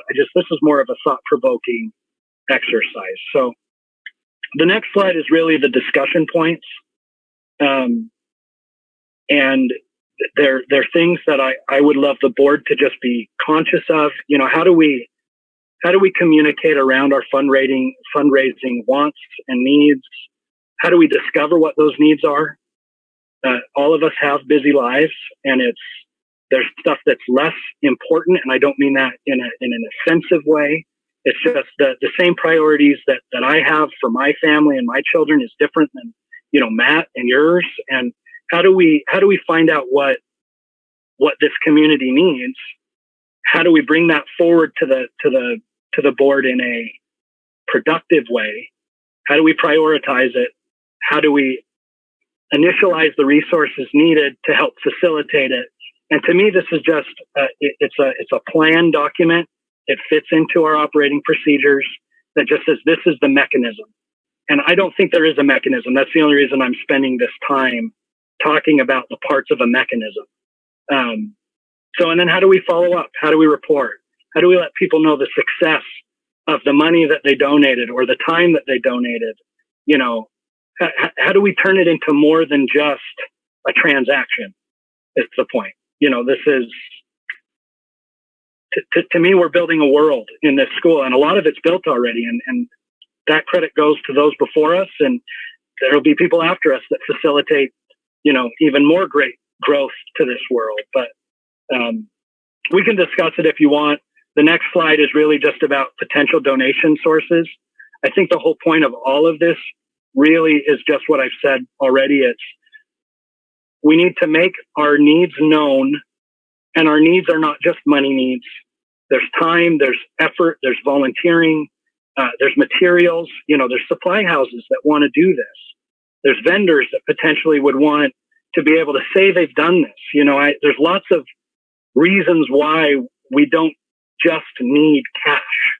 And so I just put this forward as something to chew on, and hopefully we can turn it into something more real than just a concept. So that's what I have, Matt. I appreciate that, Nathaniel. Yeah, and that last point, I've heard people refer to it as time, talent, and treasure. So we appreciate people volunteering their time. We appreciate them volunteering their talent, as this board is doing, or volunteering their treasure, meaning dollars. A really good point that folds into here. So I think as Nathaniel indicated, hey, there's a lot here, a lot to think through. But I like that we're beginning to parse out some of the issues. For instance, distinguishing between the school's day-to-day operational needs, supplies, things of that sort, versus more capital-intensive things like the wood shop. And there's a lot of different ways we could proceed.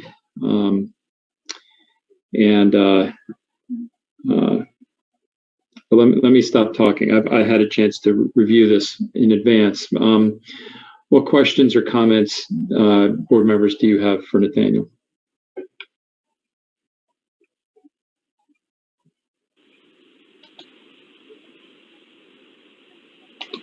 I can't see if anybody else is going to speak, so I'm just going to jump in here. Nathaniel and I have talked about fundraising a bit, and I just kind of have the same philosophy where, you know, anything is better than nothing, and let's get started and just see how we do and grow the way that we're doing this. And I think that he and I are on the same page in terms of we need to involve everybody. And, you know, something that I tried to do, you know, at parent council is just keep an ear open for, you know, the things that our parents want to do and are interested in ways they want to help and serve. And so I think having that relationship will be great for us just to continue to work closely together to, you know, see how we can get some of these goals accomplished. And obviously, Nathaniel, you and I talked about, I'll make whatever forms you need and help with the writing and all of this stuff. I'm happy to do that, and obviously do some research, make phone calls, you know, research the grants we've discussed. And then the last point I wanted to make is one thing that I've been thinking about a lot is how we need to be better at having more informal communications. I feel like often our community hears from the board and it's this long 2-page document of a very formal letter, which is fine and great, and we need all that information. But I would love to just send out, you know, quick surveys for something like this, to just say, you know, for example, with, I don't know, let's say the wood shop, you know, down the road, just send out a quick survey and say, hey, do you know any contractors? Do you know anyone who, you know, has connections to somebody with lumber, you know, whatever, just trying to see what connections people have and what they're willing to offer. I feel like we're not using all of our resources. And I think that using more informal communication would just really help with that. And I think that would help our community too, to hear from us more and see that we're reaching out to everybody. We're all in this together, so we all need each other. Yeah. It just makes me think on the informal side, it's like one of the coolest buildings we have. It's a straw bale construction. You know, there isn't a professional community that we went to and we said, hey, let's get a quote for this. Maybe I'm wrong, but somebody engaged in something that was a little bit different. It was a little, you know, the method of doing it was a little different. Like we're Waldorf people, like we're a little different, you know, and in great ways.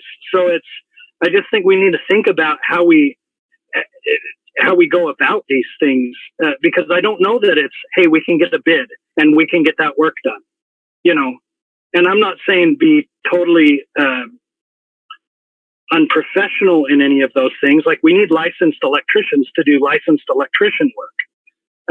But the point is, I don't know. We just need to start having fun as a community again. Like being part of the Waldorf community is hilarious fun, you know, and it can be, you know, and that's all I want. I'm going to go down in history as saying that in a public board meeting. Let's put the fun in fundraising. I know that was corny. Thanks, Matt. You're going overboard. I'm with you, Nathaniel. I'm all about the fun. Gregory, did you have a question or comment in there too? Yeah, I mean, just Nathaniel, I love your enthusiasm. I think you put together in a cohesive way a lot of great ideas and are a long way towards developing a unified platform for fundraising. Something to think about going forward for you is over the last, since I joined the board, I've heard a lot of these same ideas, and didn't have, and people were very enthusiastic about many of these things, but coordinating time to make them happen was a challenge. So I think if you went with this presentation and all the ideas in it and just said, okay, let's start implementing as much as we can, the challenge is going to be, okay, how do we coordinate the people who are actually going to do this on the ground? And so I don't know if that's you leading the charge of that coordination, because this is, a pretty big, ambitious project that you're proposing. And frankly, I hope it is you, because I love how enthusiastic you are about it, and I think you do a great job.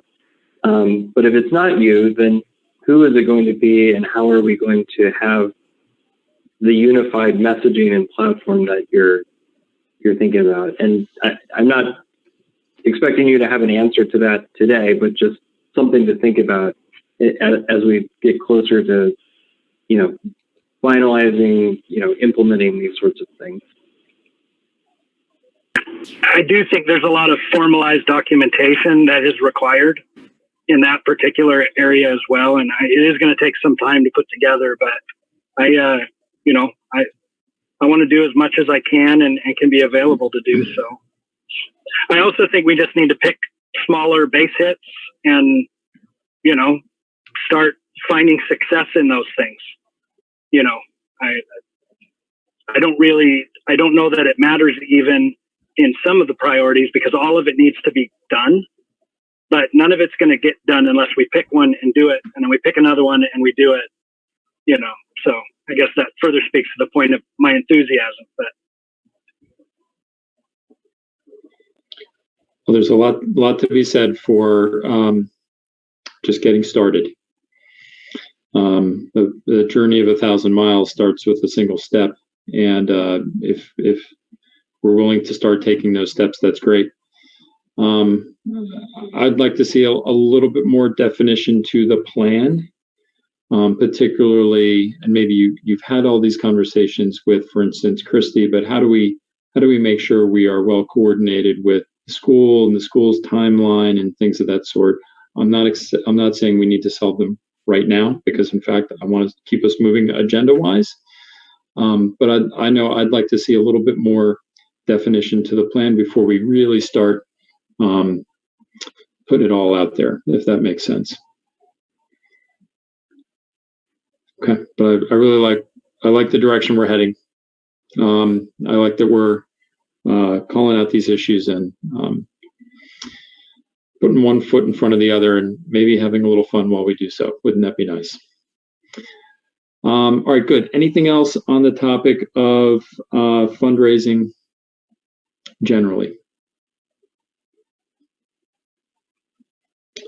All right, Nathaniel, thanks again for taking the time to put together this these slides and walk us through what you're thinking. Just for everybody watching, I'll reiterate, it is a draft. None of these things are actually approved, so to speak. It was to get us thinking and talking as a group. As it says in the bottom right of all the pages, it is just a draft for now, but much more to come. All right, well, we are about 2 hours in. So what I'm going to do is two things. Number one, I'm going to say, Priscilla, I think we can release you from the meeting. So thank you as always for your time. But I don't think we have any other financial items that would require your presence. So feel free to sign off. Thank you, and we'll see you soon. All right. Good night, everybody. Have a good evening. You too. Good night. And then before we get into our next topic, will be COVID-19 and all things under that heading. Why don't we take a 7-minute break and come back at 8:30 if everybody's okay with that. Good. Okay. All right. I'm going to turn off camera and whatnot, but we'll be back at 8:30. Thank you.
All right, board members, when you are back, if you could put your camera back on. Can you hear me? I want to make sure my AirPod's connected. Okay. Yep. Mhm. I heard the bling, but I wasn't sure if it came from a different device with this one. Thank you. Sorry, things got real dark there for a minute. You found the light again. That's all right.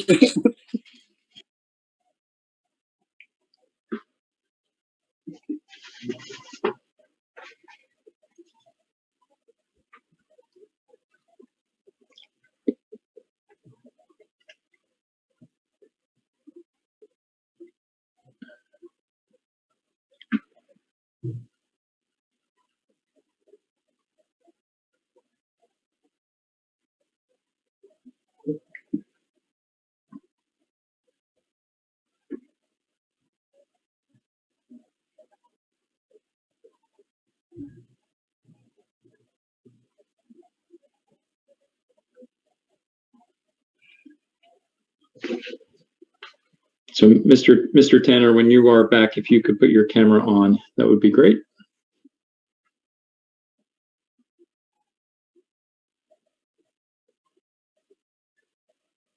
There he is. All right.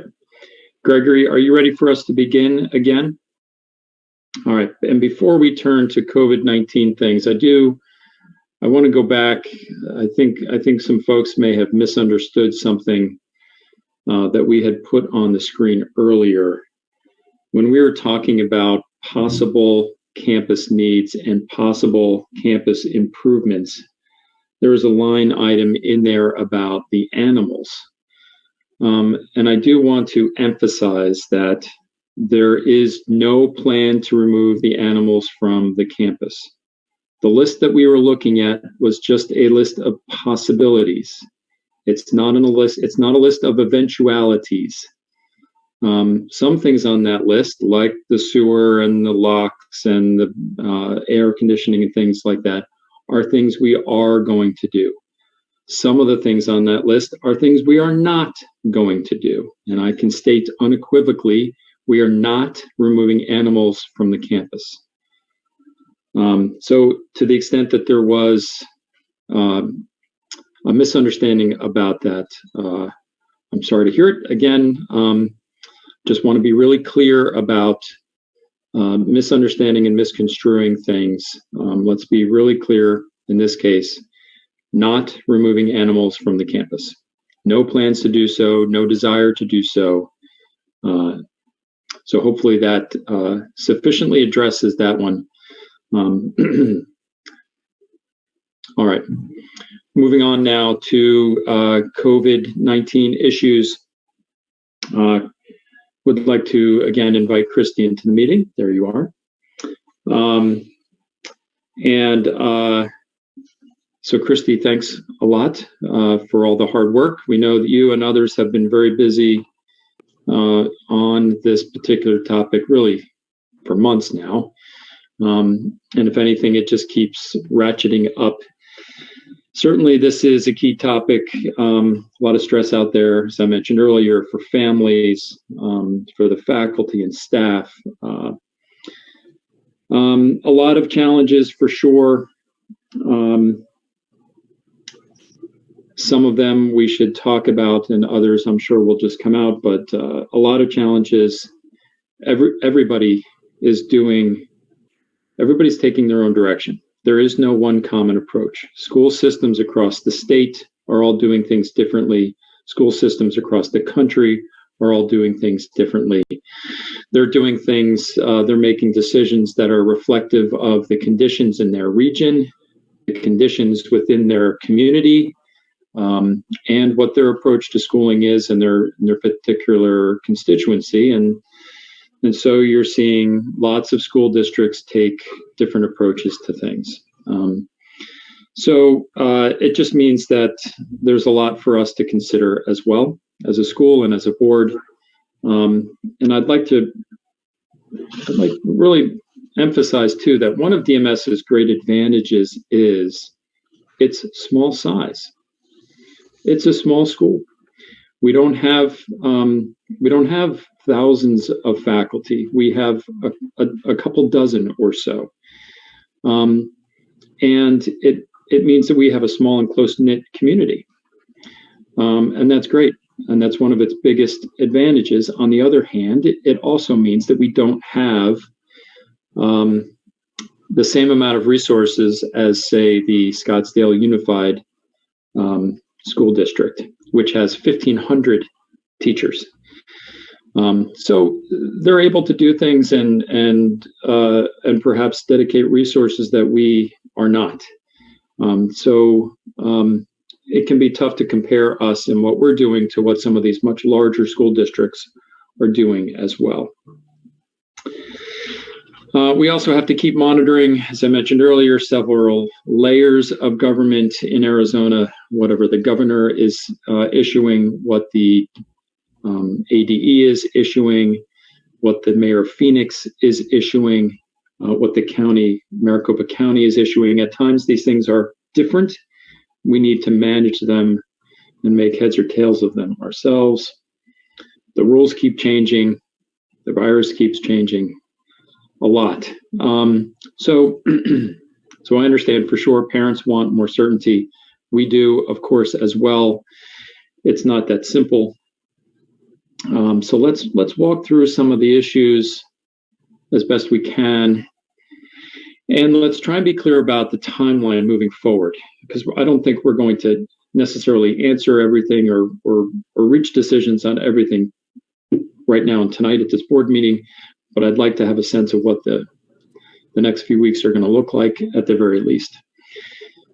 So that all of that is kind of a long intro to the topic of school reopening. I know several of you have questions, so why don't we start with those? Board members, what questions do you have for Christy about reopening?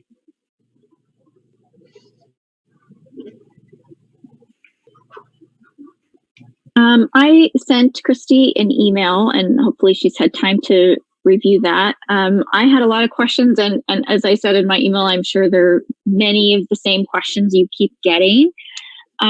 So I will leave that to you, what needs to be answered, what maybe needs to wait, because I don't know all of the updated information that you have from, the LDC and other faculty members and so on and so forth. But I would just say, I guess I would just leave it to you what you would like to answer and share with us. So much paper on here. I know I did read your email. I had thought I printed it out, so you may need to just kind of help me along in terms of your questions. Happy to answer all that I can.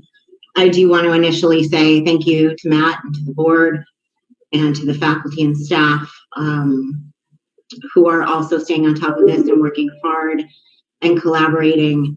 Matt, thank you for the introduction at the beginning of the meeting. It was a great summary. I was going to share the same information. So thank you for that. It's evident that, this is not solely residing in administration, but it is truly a collaborative effort, and everyone is keeping as much of a tab on the changing dynamic as possible. So with that, April, I don't know if that gave you a chance to find your email to help you kind of throw at me what specific questions you had. I Sure. do just want to say it's all about flexibility, and we all need to take a collective sigh, a deep breath. And it is truly ever changing, and I'm a parent too, and I'm going through the same struggles, and it's not lost on me. And it's very important for us to get as much information as possible. But as soon as we get ready to post it, it changes. So yes, timeline is absolutely crucial. And I do have some dates certain for certain events that will occur. But I'll pause there, and I'll turn it back to you, April. Oh, I'm unmuted. Hopefully I wasn't like coughing or clearing my throat that whole time. I'm sorry if I did. So a lot of my email is really just posing questions just to think about. I mean, I feel like in some ways we can't really answer some of these questions yet. So I just wanted to kind of throw them out there in the ether and make sure that they're, on everybody's mind. And so that you can get to those answers and share them with everybody, once you do. But my bottom line is I'm concerned about everybody. The mother in me is, watching the news and watching what's happening in Maricopa County and watching what other schools are doing. And I personally don't feel comfortable sending my kid back to school yet with that start date of August 17th. I personally don't feel comfortable coming back to the school myself to have board meetings. And so my stance is, if I don't feel comfortable with it and I'm not willing to do it, I don't have any business asking anyone else to do it. So I would really love to, get some feedback from what maybe the parent survey was saying or what the teacher survey is saying, and just have some discussion about that start date. I understand that if Ducey pushes it back, we need to, push back on his ruling. But we do have some flexibility ourselves of, maybe we want to say, let's all start with distance learning and reassess at the quarter, or, whatever. We can do a lot of individualized planning for our school. I mean, that's the whole point of the guide that was sent out by the ADE was just, here's some suggestions, do what's best for you. So I would just love to hear your thoughts on those things and kind of what the parent survey said and what the teacher survey said, and go from there.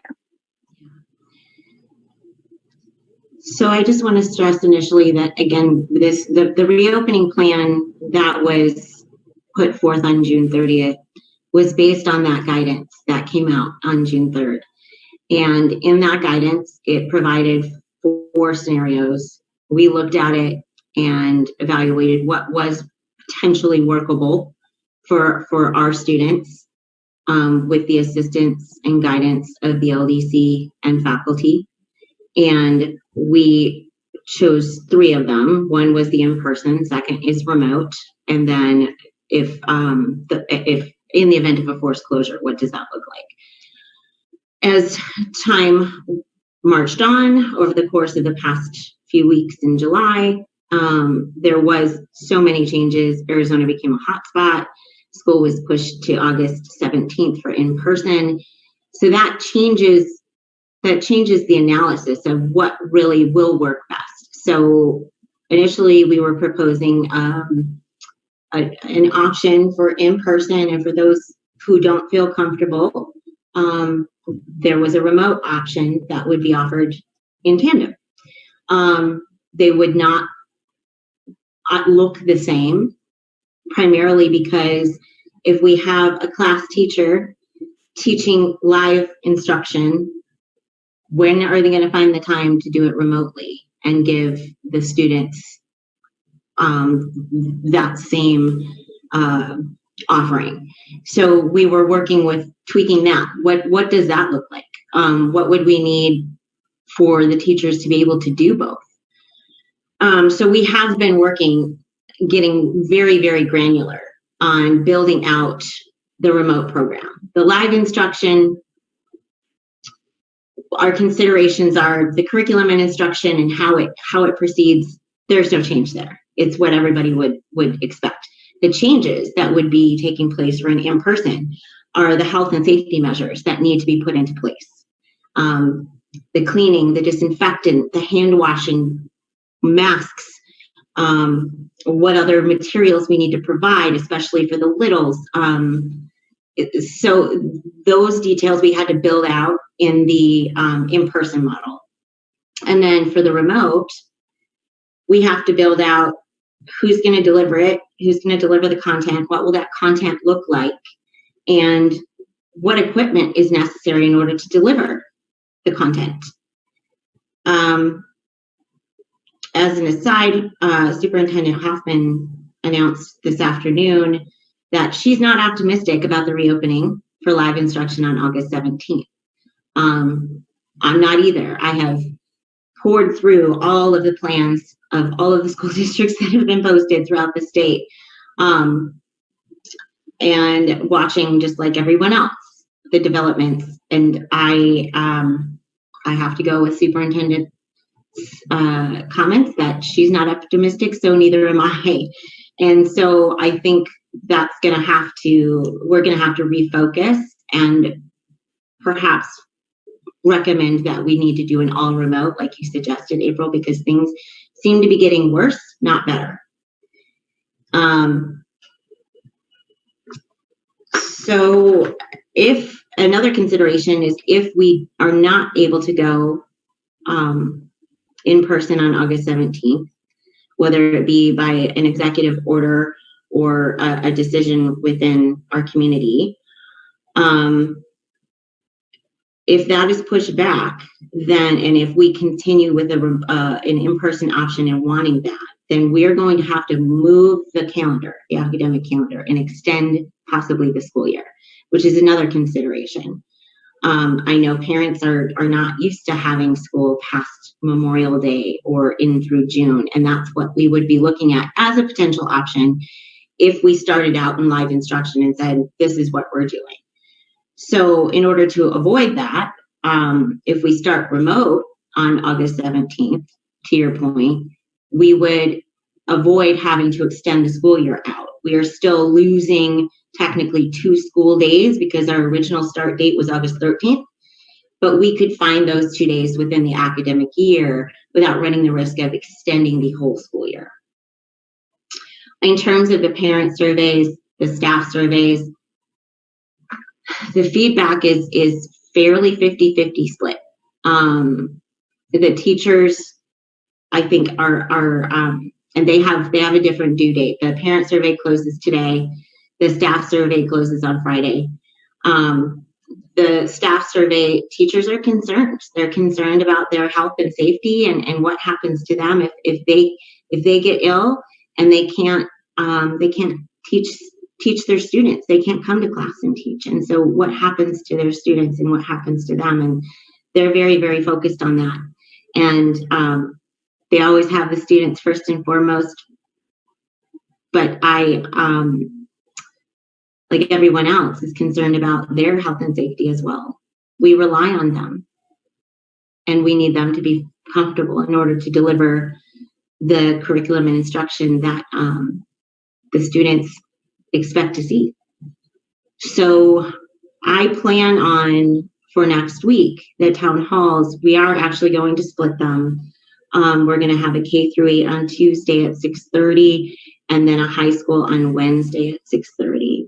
I will be sending out details as to the platform by which we'll be doing it remotely, of course. But part of that town hall will be providing the feedback from the surveys, giving that a selection of the comments, the concerns, and also the voting. Who's wanting and willing to come in person, to return in person, and who's not. We want to do this in an effort of transparency and involve everybody impacted to have a voice and a say, and to analyze where really the community's at. So we will have that information. I don't have specific statistics yet, just because the surveys aren't closed yet. Like I said, I'll close the parent one tonight at midnight, and then the staff will be tomorrow.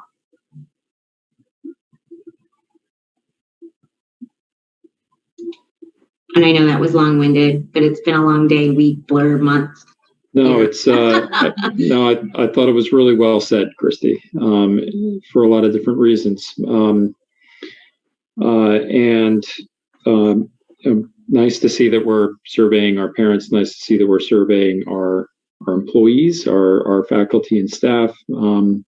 We all need to be mindful that their voice really matters in this as well, of course. So how I guess we'll hear more as it becomes available, let's say, but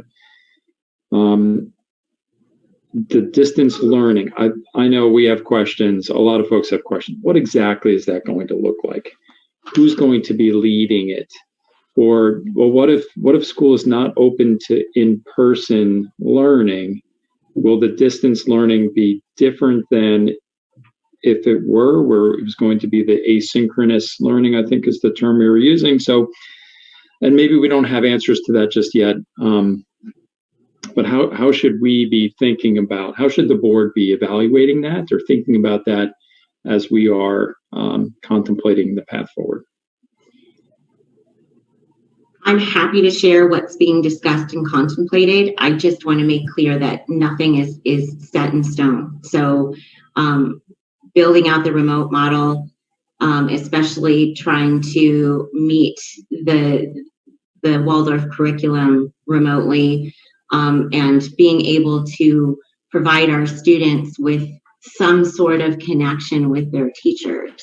What does that look like and how do we accomplish it?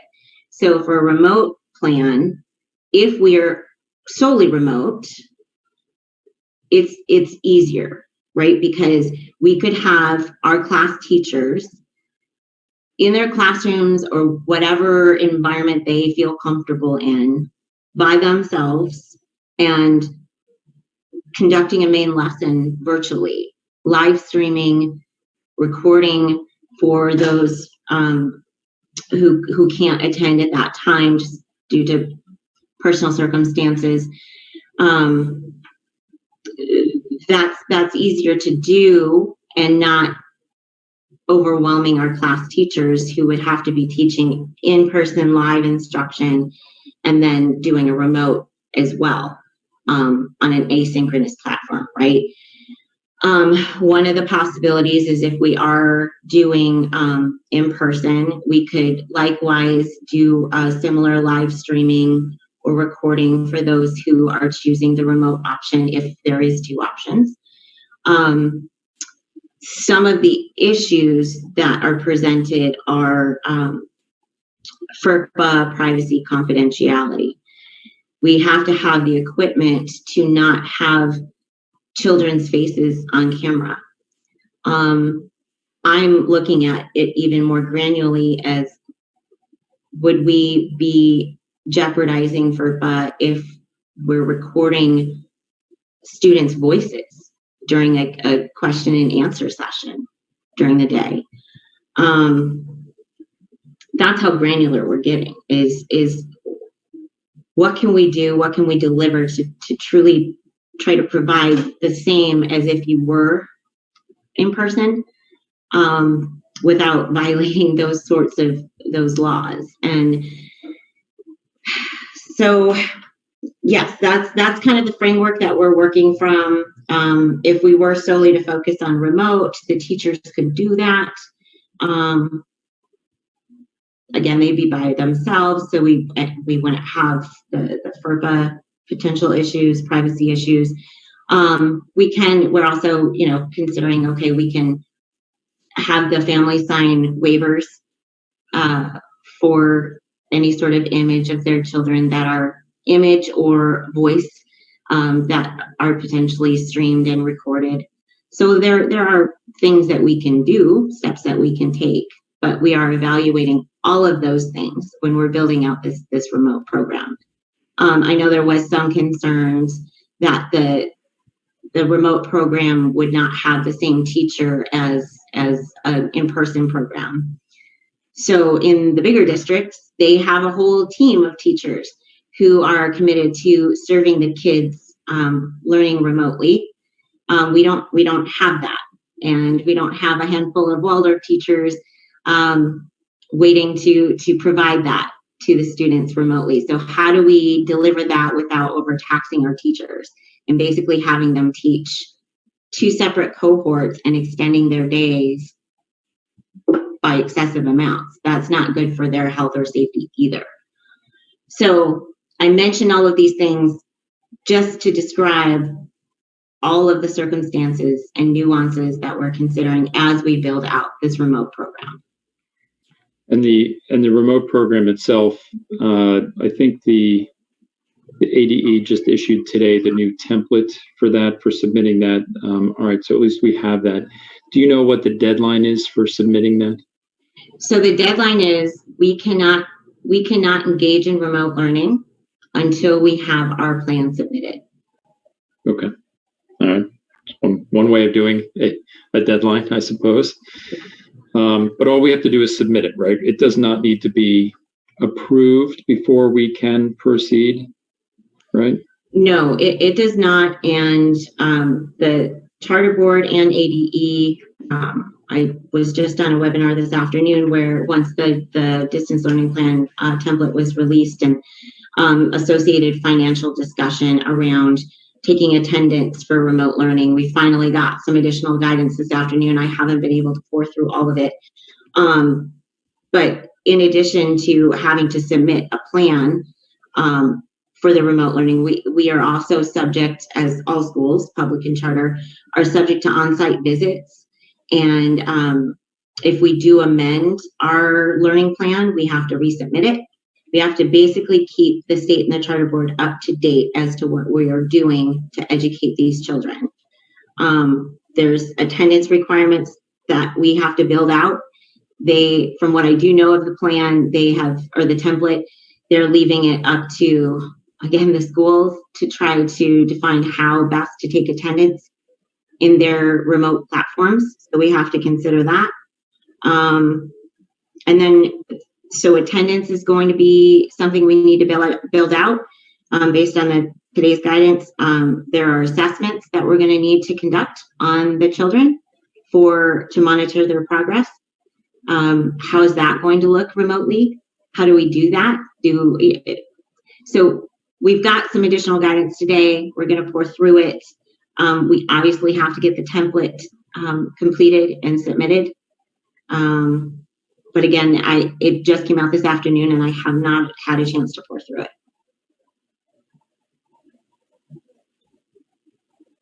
Do we have a target date of when we want to, firmly put a stamp on this is our plan? Because we're 4 weeks out, and if things don't improve, they're way worse than they were when we shut down in March, and the trajectory seems to be going up in a negative way.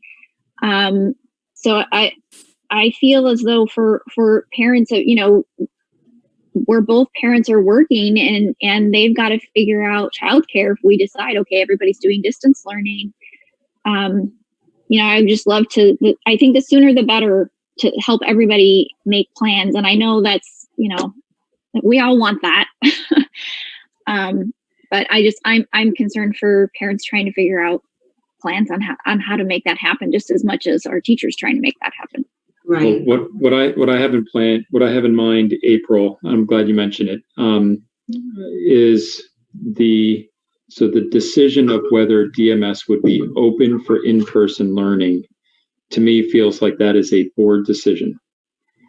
And so what I have in mind is that we would use our July 29 meeting to make that decision.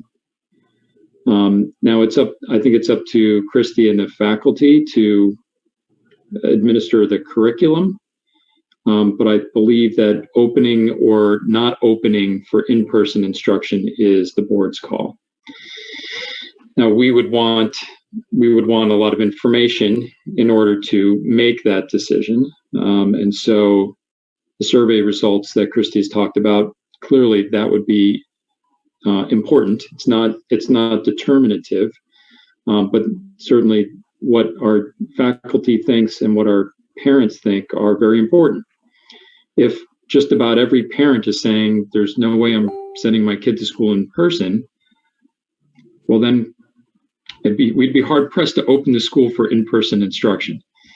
But also we need to look at things like are cases increasing or decreasing in Phoenix, and we should determine exactly which data points we want to look at for that, whether it's a regional infection rate or there's another statistic that's called an R-naught.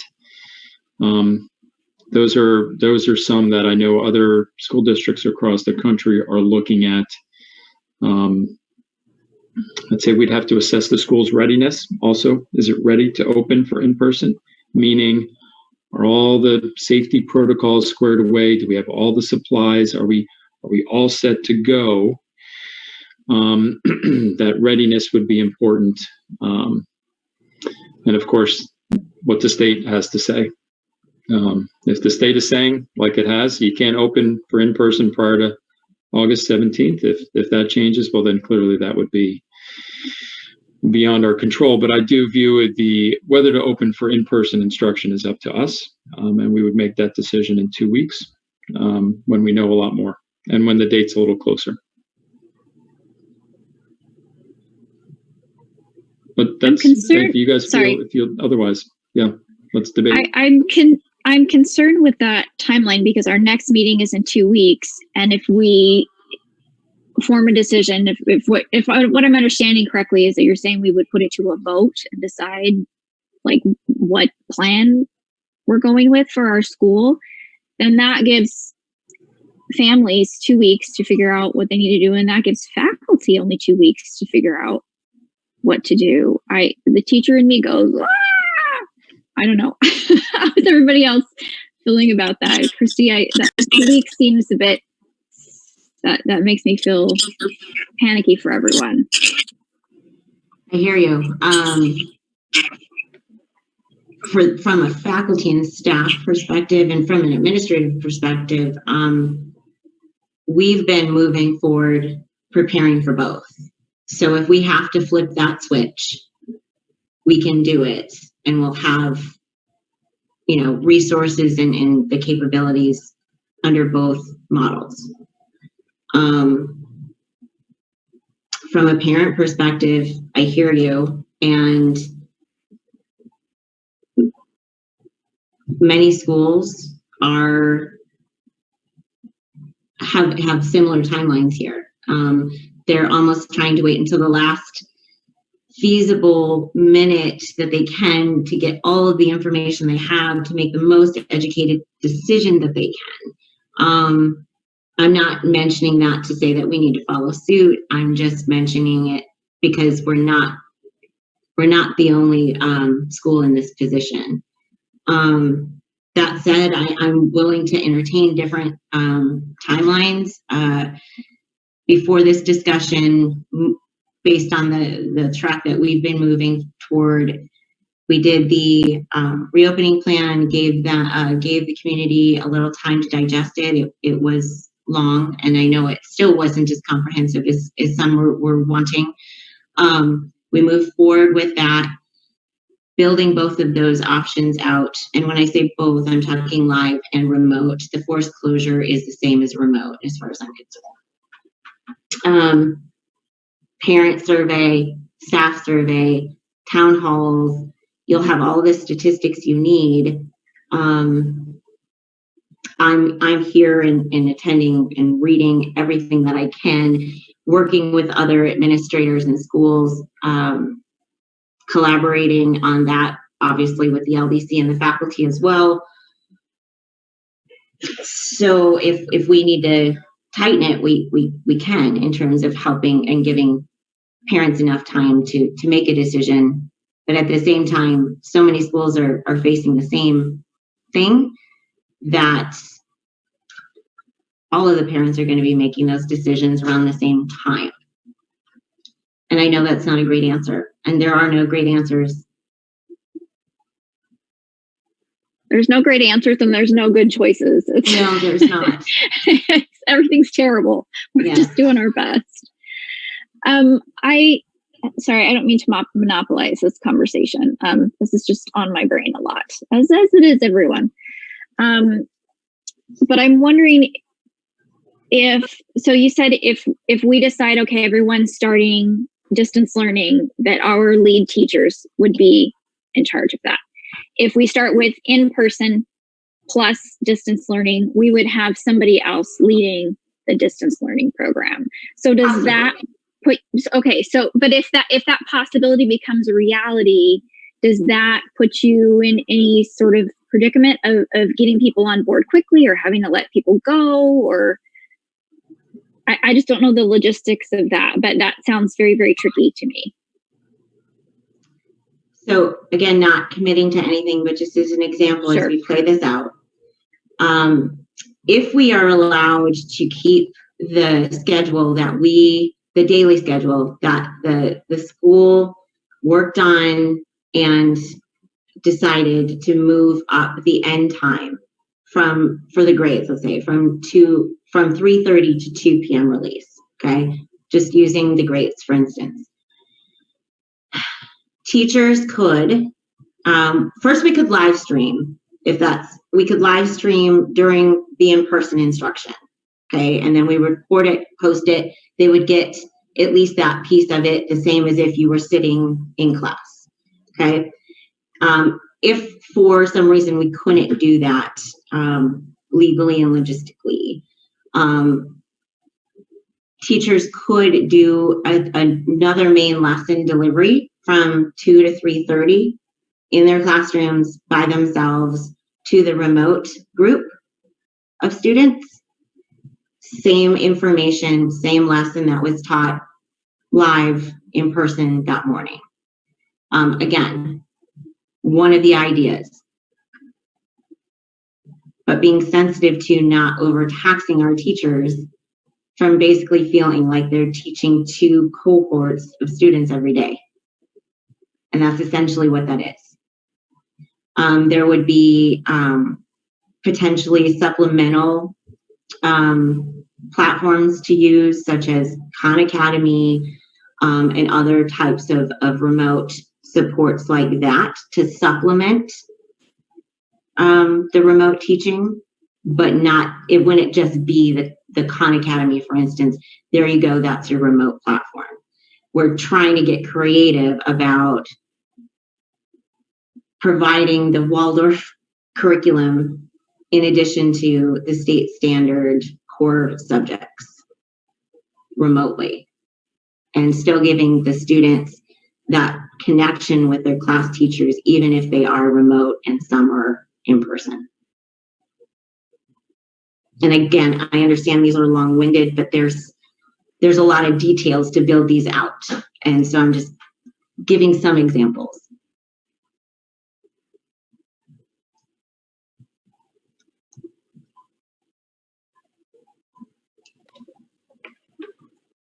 Gregory, it looks like you have questions.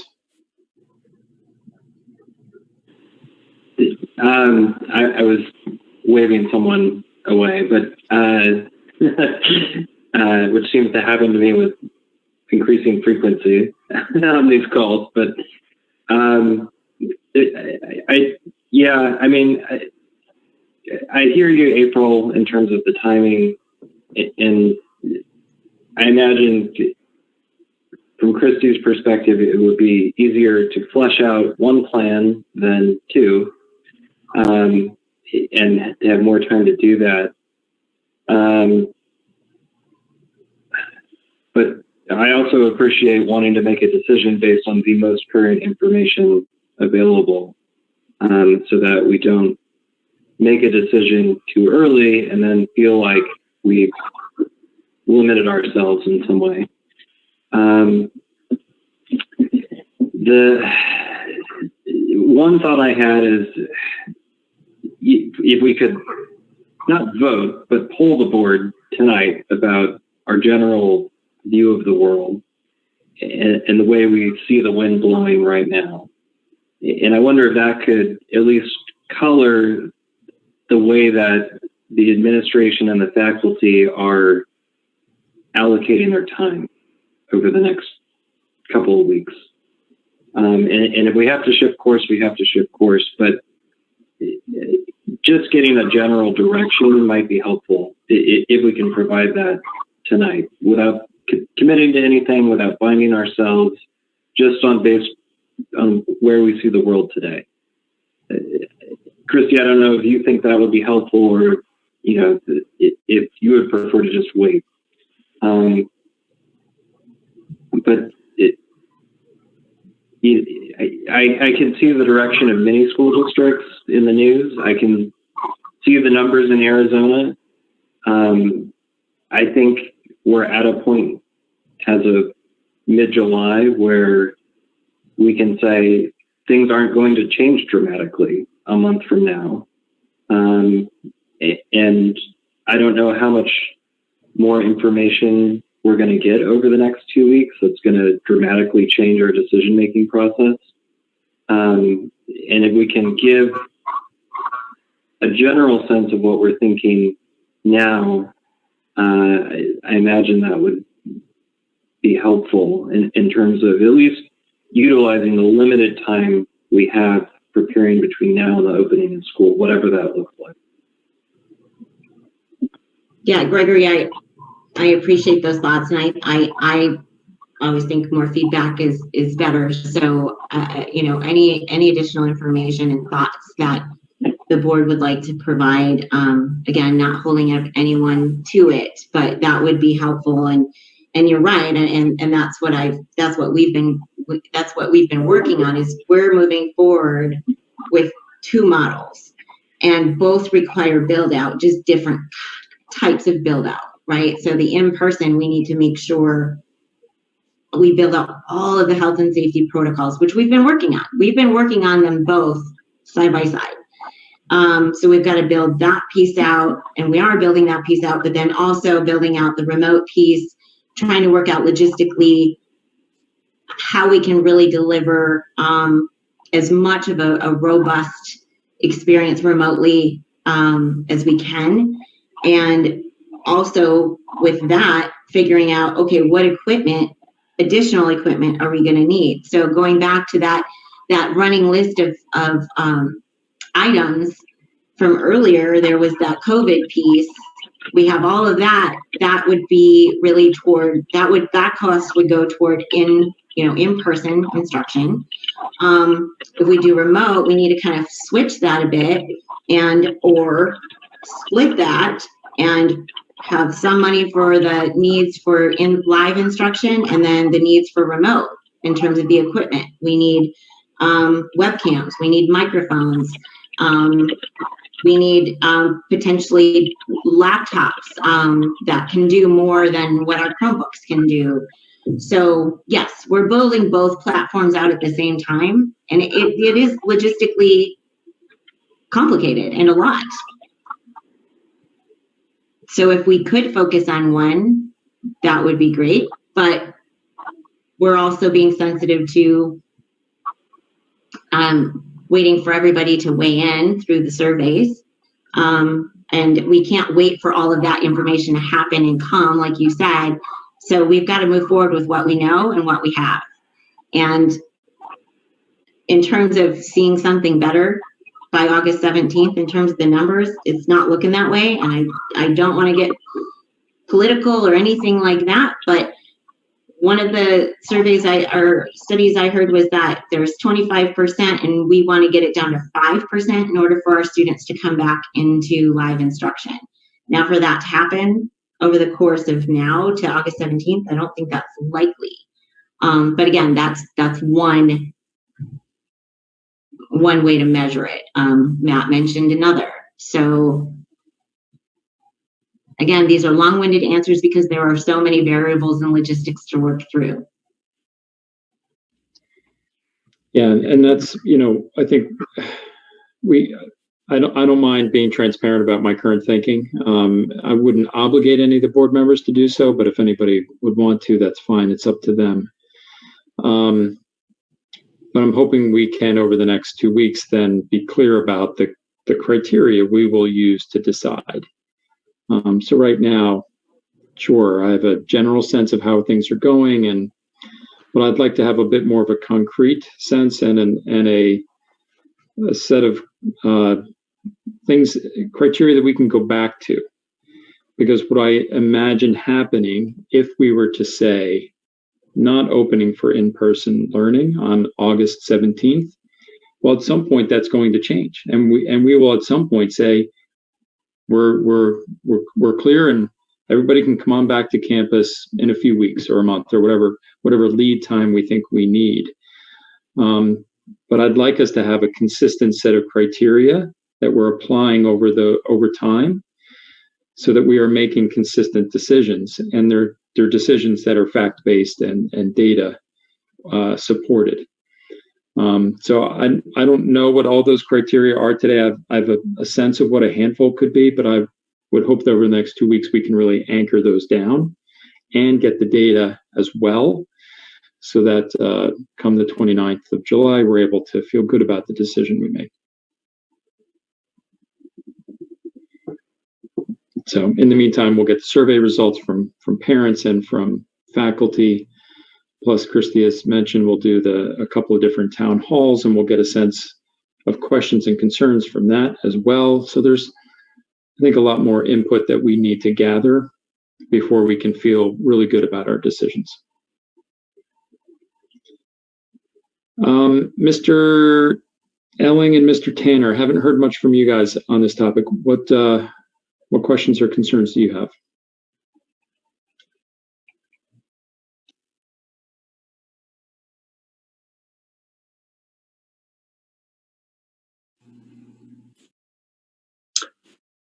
Matt, I am sort of, along with everyone else, we're just sort of waiting, to get some sign that we think we're going to be able to move forward with a regular school year. As much as students need it, students are going to do better in their educational progress if they're back in the classes learning. But if we're not able to do that and circumstances don't change, I'm not sure that's going to happen in the beginning of the year. So, I do agree with you the way you said it. We need to have a set criteria that we're going to be looking at to determine what we'll be doing. And I think that's wise. I think what we do is look at it over the next couple of weeks, decide what that is, and then moving forward, we keep tabs on all those criteria so that we can determine a time when we may be able to take that course of action.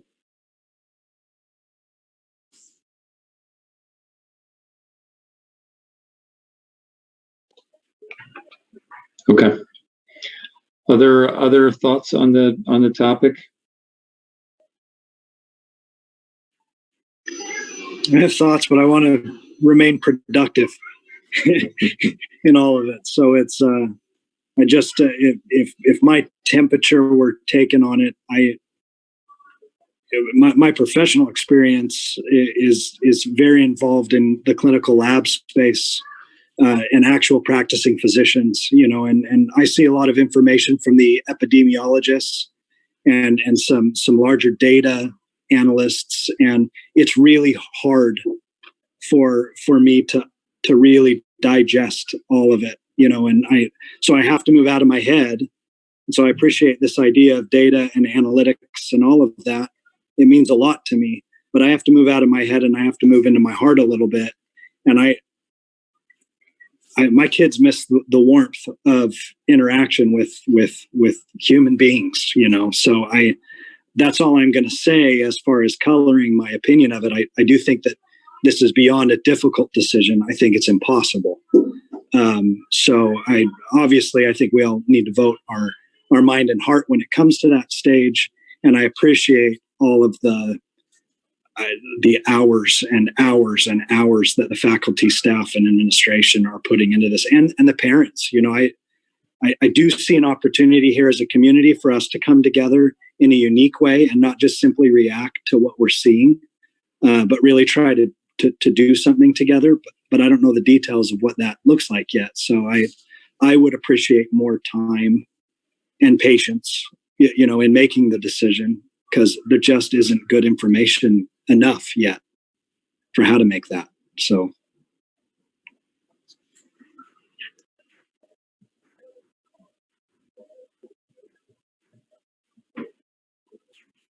Okay. Anyone else?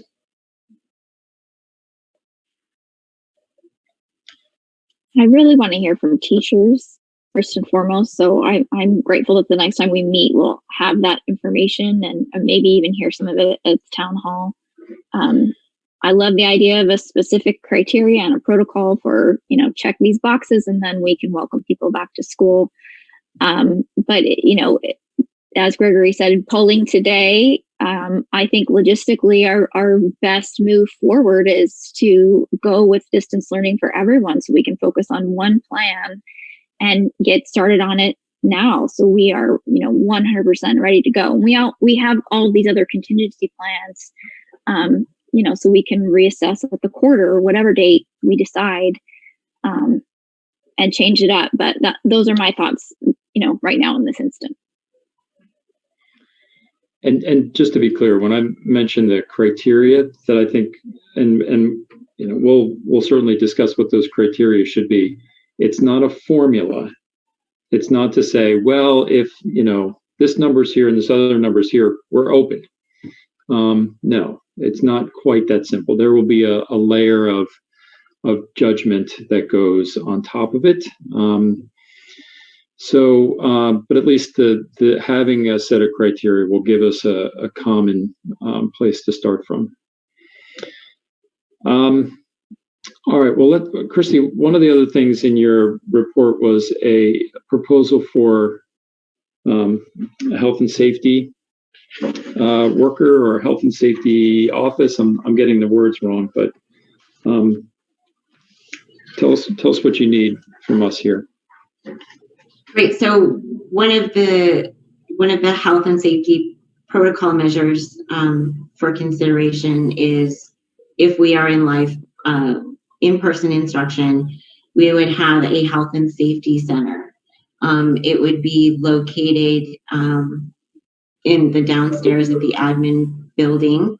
I shared the draft, and it's really designed to provide the medical assistance necessary without having our teachers, faculty, staff, administration be responsible for the healthcare and of the students. It would involve having someone dedicated for assessing symptoms, contacting parents, doing health interventions, first aid response,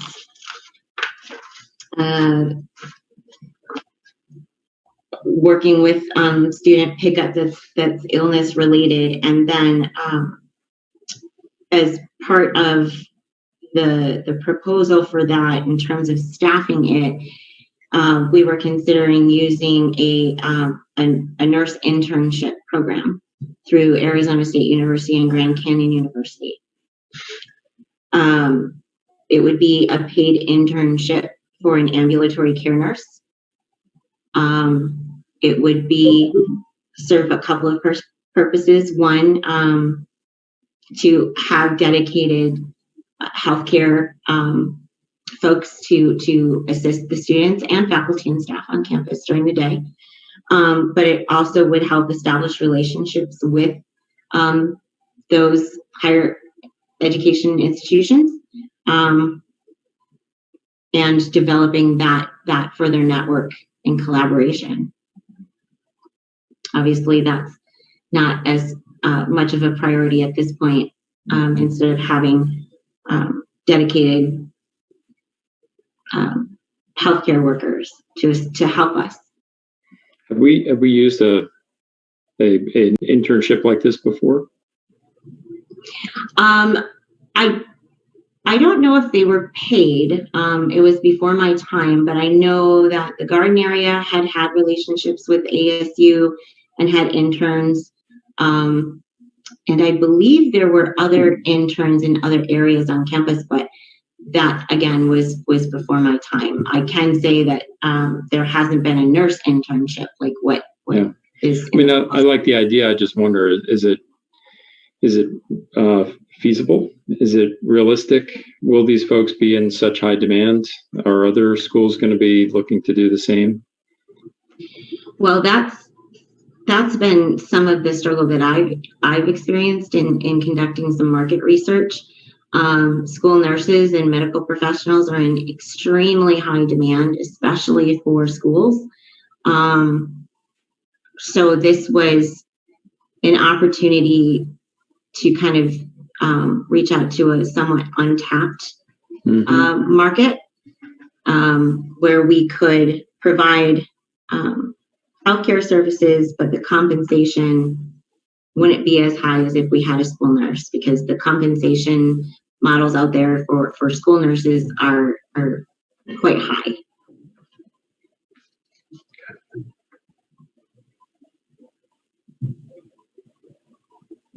Board members, any questions about the proposal?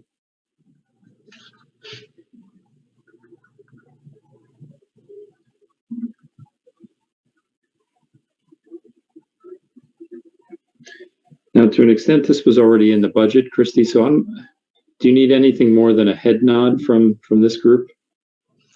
I don't. If we were to fund it, it would come out of the ESSER funds, or could be allocated from that bucket. I mean, it has been. I think it's been in the general. I know I've seen it in a couple of things you've written, that we likely need some on-site health professional to support when we are in person, whenever that will be.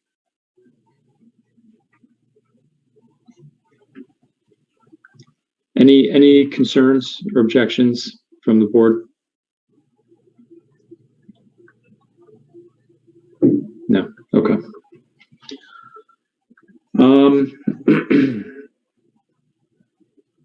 Any other questions broadly on the reopening plan, issues around distance learning, COVID planning, anything like that?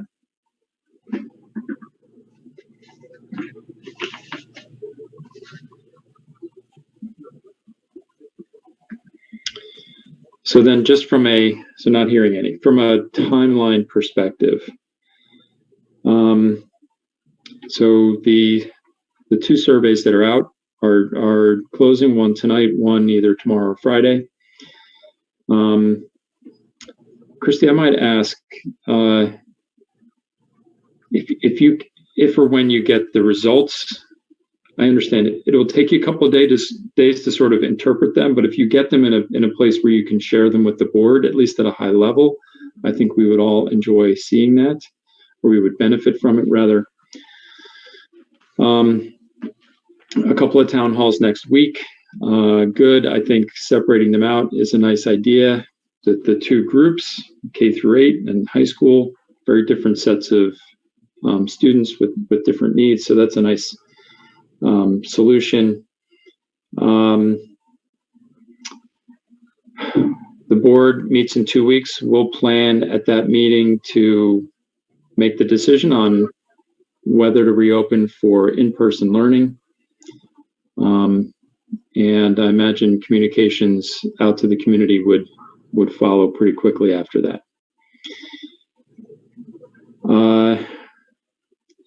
FAQs. You had mentioned somewhere in here that you were planning to send out FAQs. When might we see those? They'll be out this week. I just need to let go of them. I keep updating them, and I just need to let go and then just get them posted the first time and then continue to update. So they're essentially ready. Okay. All right. And my other goal was to have it on the website instead of posting it within Parent Square. But we're almost to the point of going live with our new website. So that's kind of held me up a little bit. Okay. Well, good. I mean, it's a lot of communication happening, which is good. And the community really needs that. All right, good. Anything else on the COVID-19 or anything related to that or Christy's report?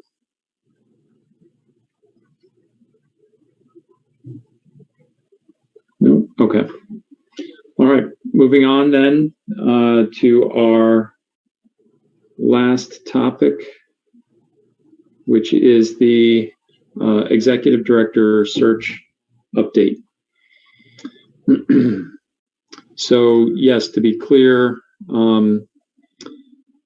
this work continues, even though there is a lot going on with us, the board, with the school, and it can be tough to stay focused. We will. So for tonight, the idea was to review the proposed timeline. Gregory, if you're able to share screen, that would be great. I do not intend to walk through it in detail, but just touch on a couple of key items, and then board members, if you guys have any questions or concerns, we'll discuss that, and then I think we'll be done for the evening.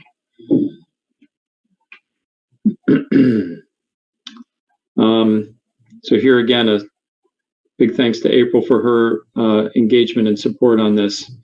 But in terms of the search process, the next sort of significant item is to get the advisory panel together and form it. And if you remember from prior meetings, the way we envision the advisory panel is 6 people, which would be 2 board members, 2 faculty members, and 2 parents of current students.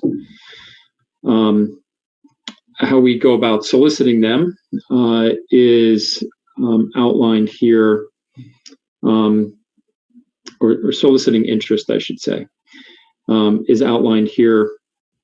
But we need to have the advisory panel in place, or at least selected, before we put the job description out on a job board or wherever we decide to post the job description itself. The hope here is by the end of the month to get a communication out to faculty, soliciting their interest in serving on this advisory panel, and also get a communication out to the community, soliciting interest by parents of current students.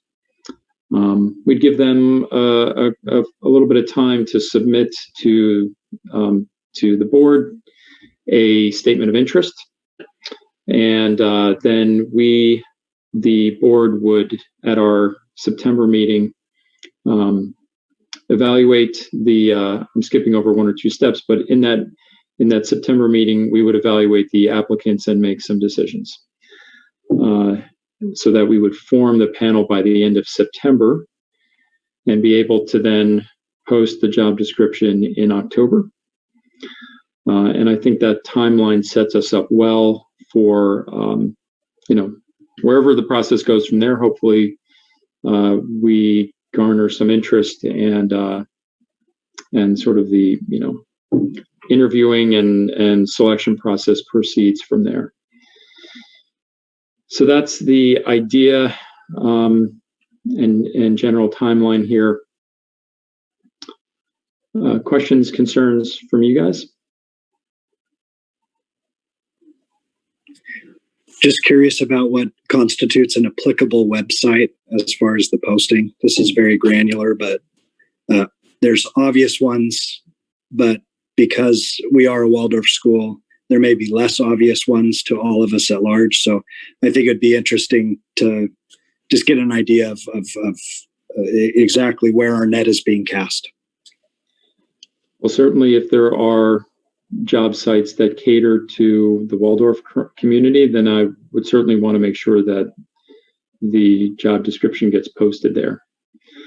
I'm sure, an Indeed or something like that would also be, sort of the commercial standard right now. But for sure, word of mouth will be helpful here as well. So I'm open to suggestions on that as we proceed.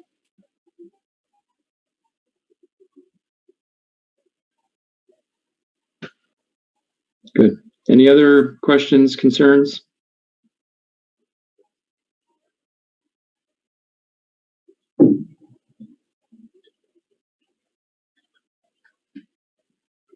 Okay. All right. Well, then we will April and I will continue to proceed with the plans to get a communication out to faculty soon, and also out to parents soon. All right, good. Anything else before we adjourn?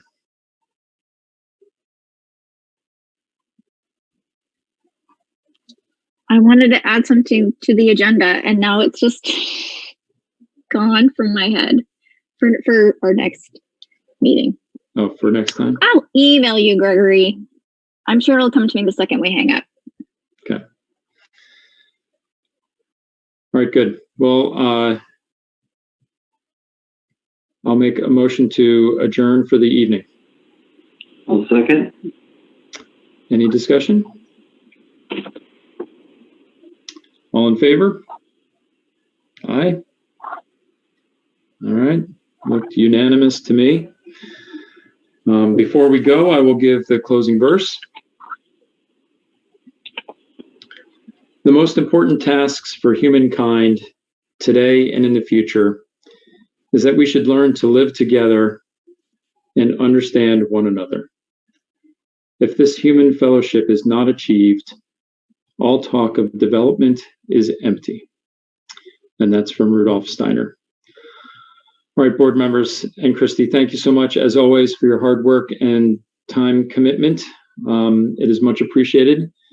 And for our attendees, thank you for watching, and we'll see you all soon. Thanks. Have a nice night.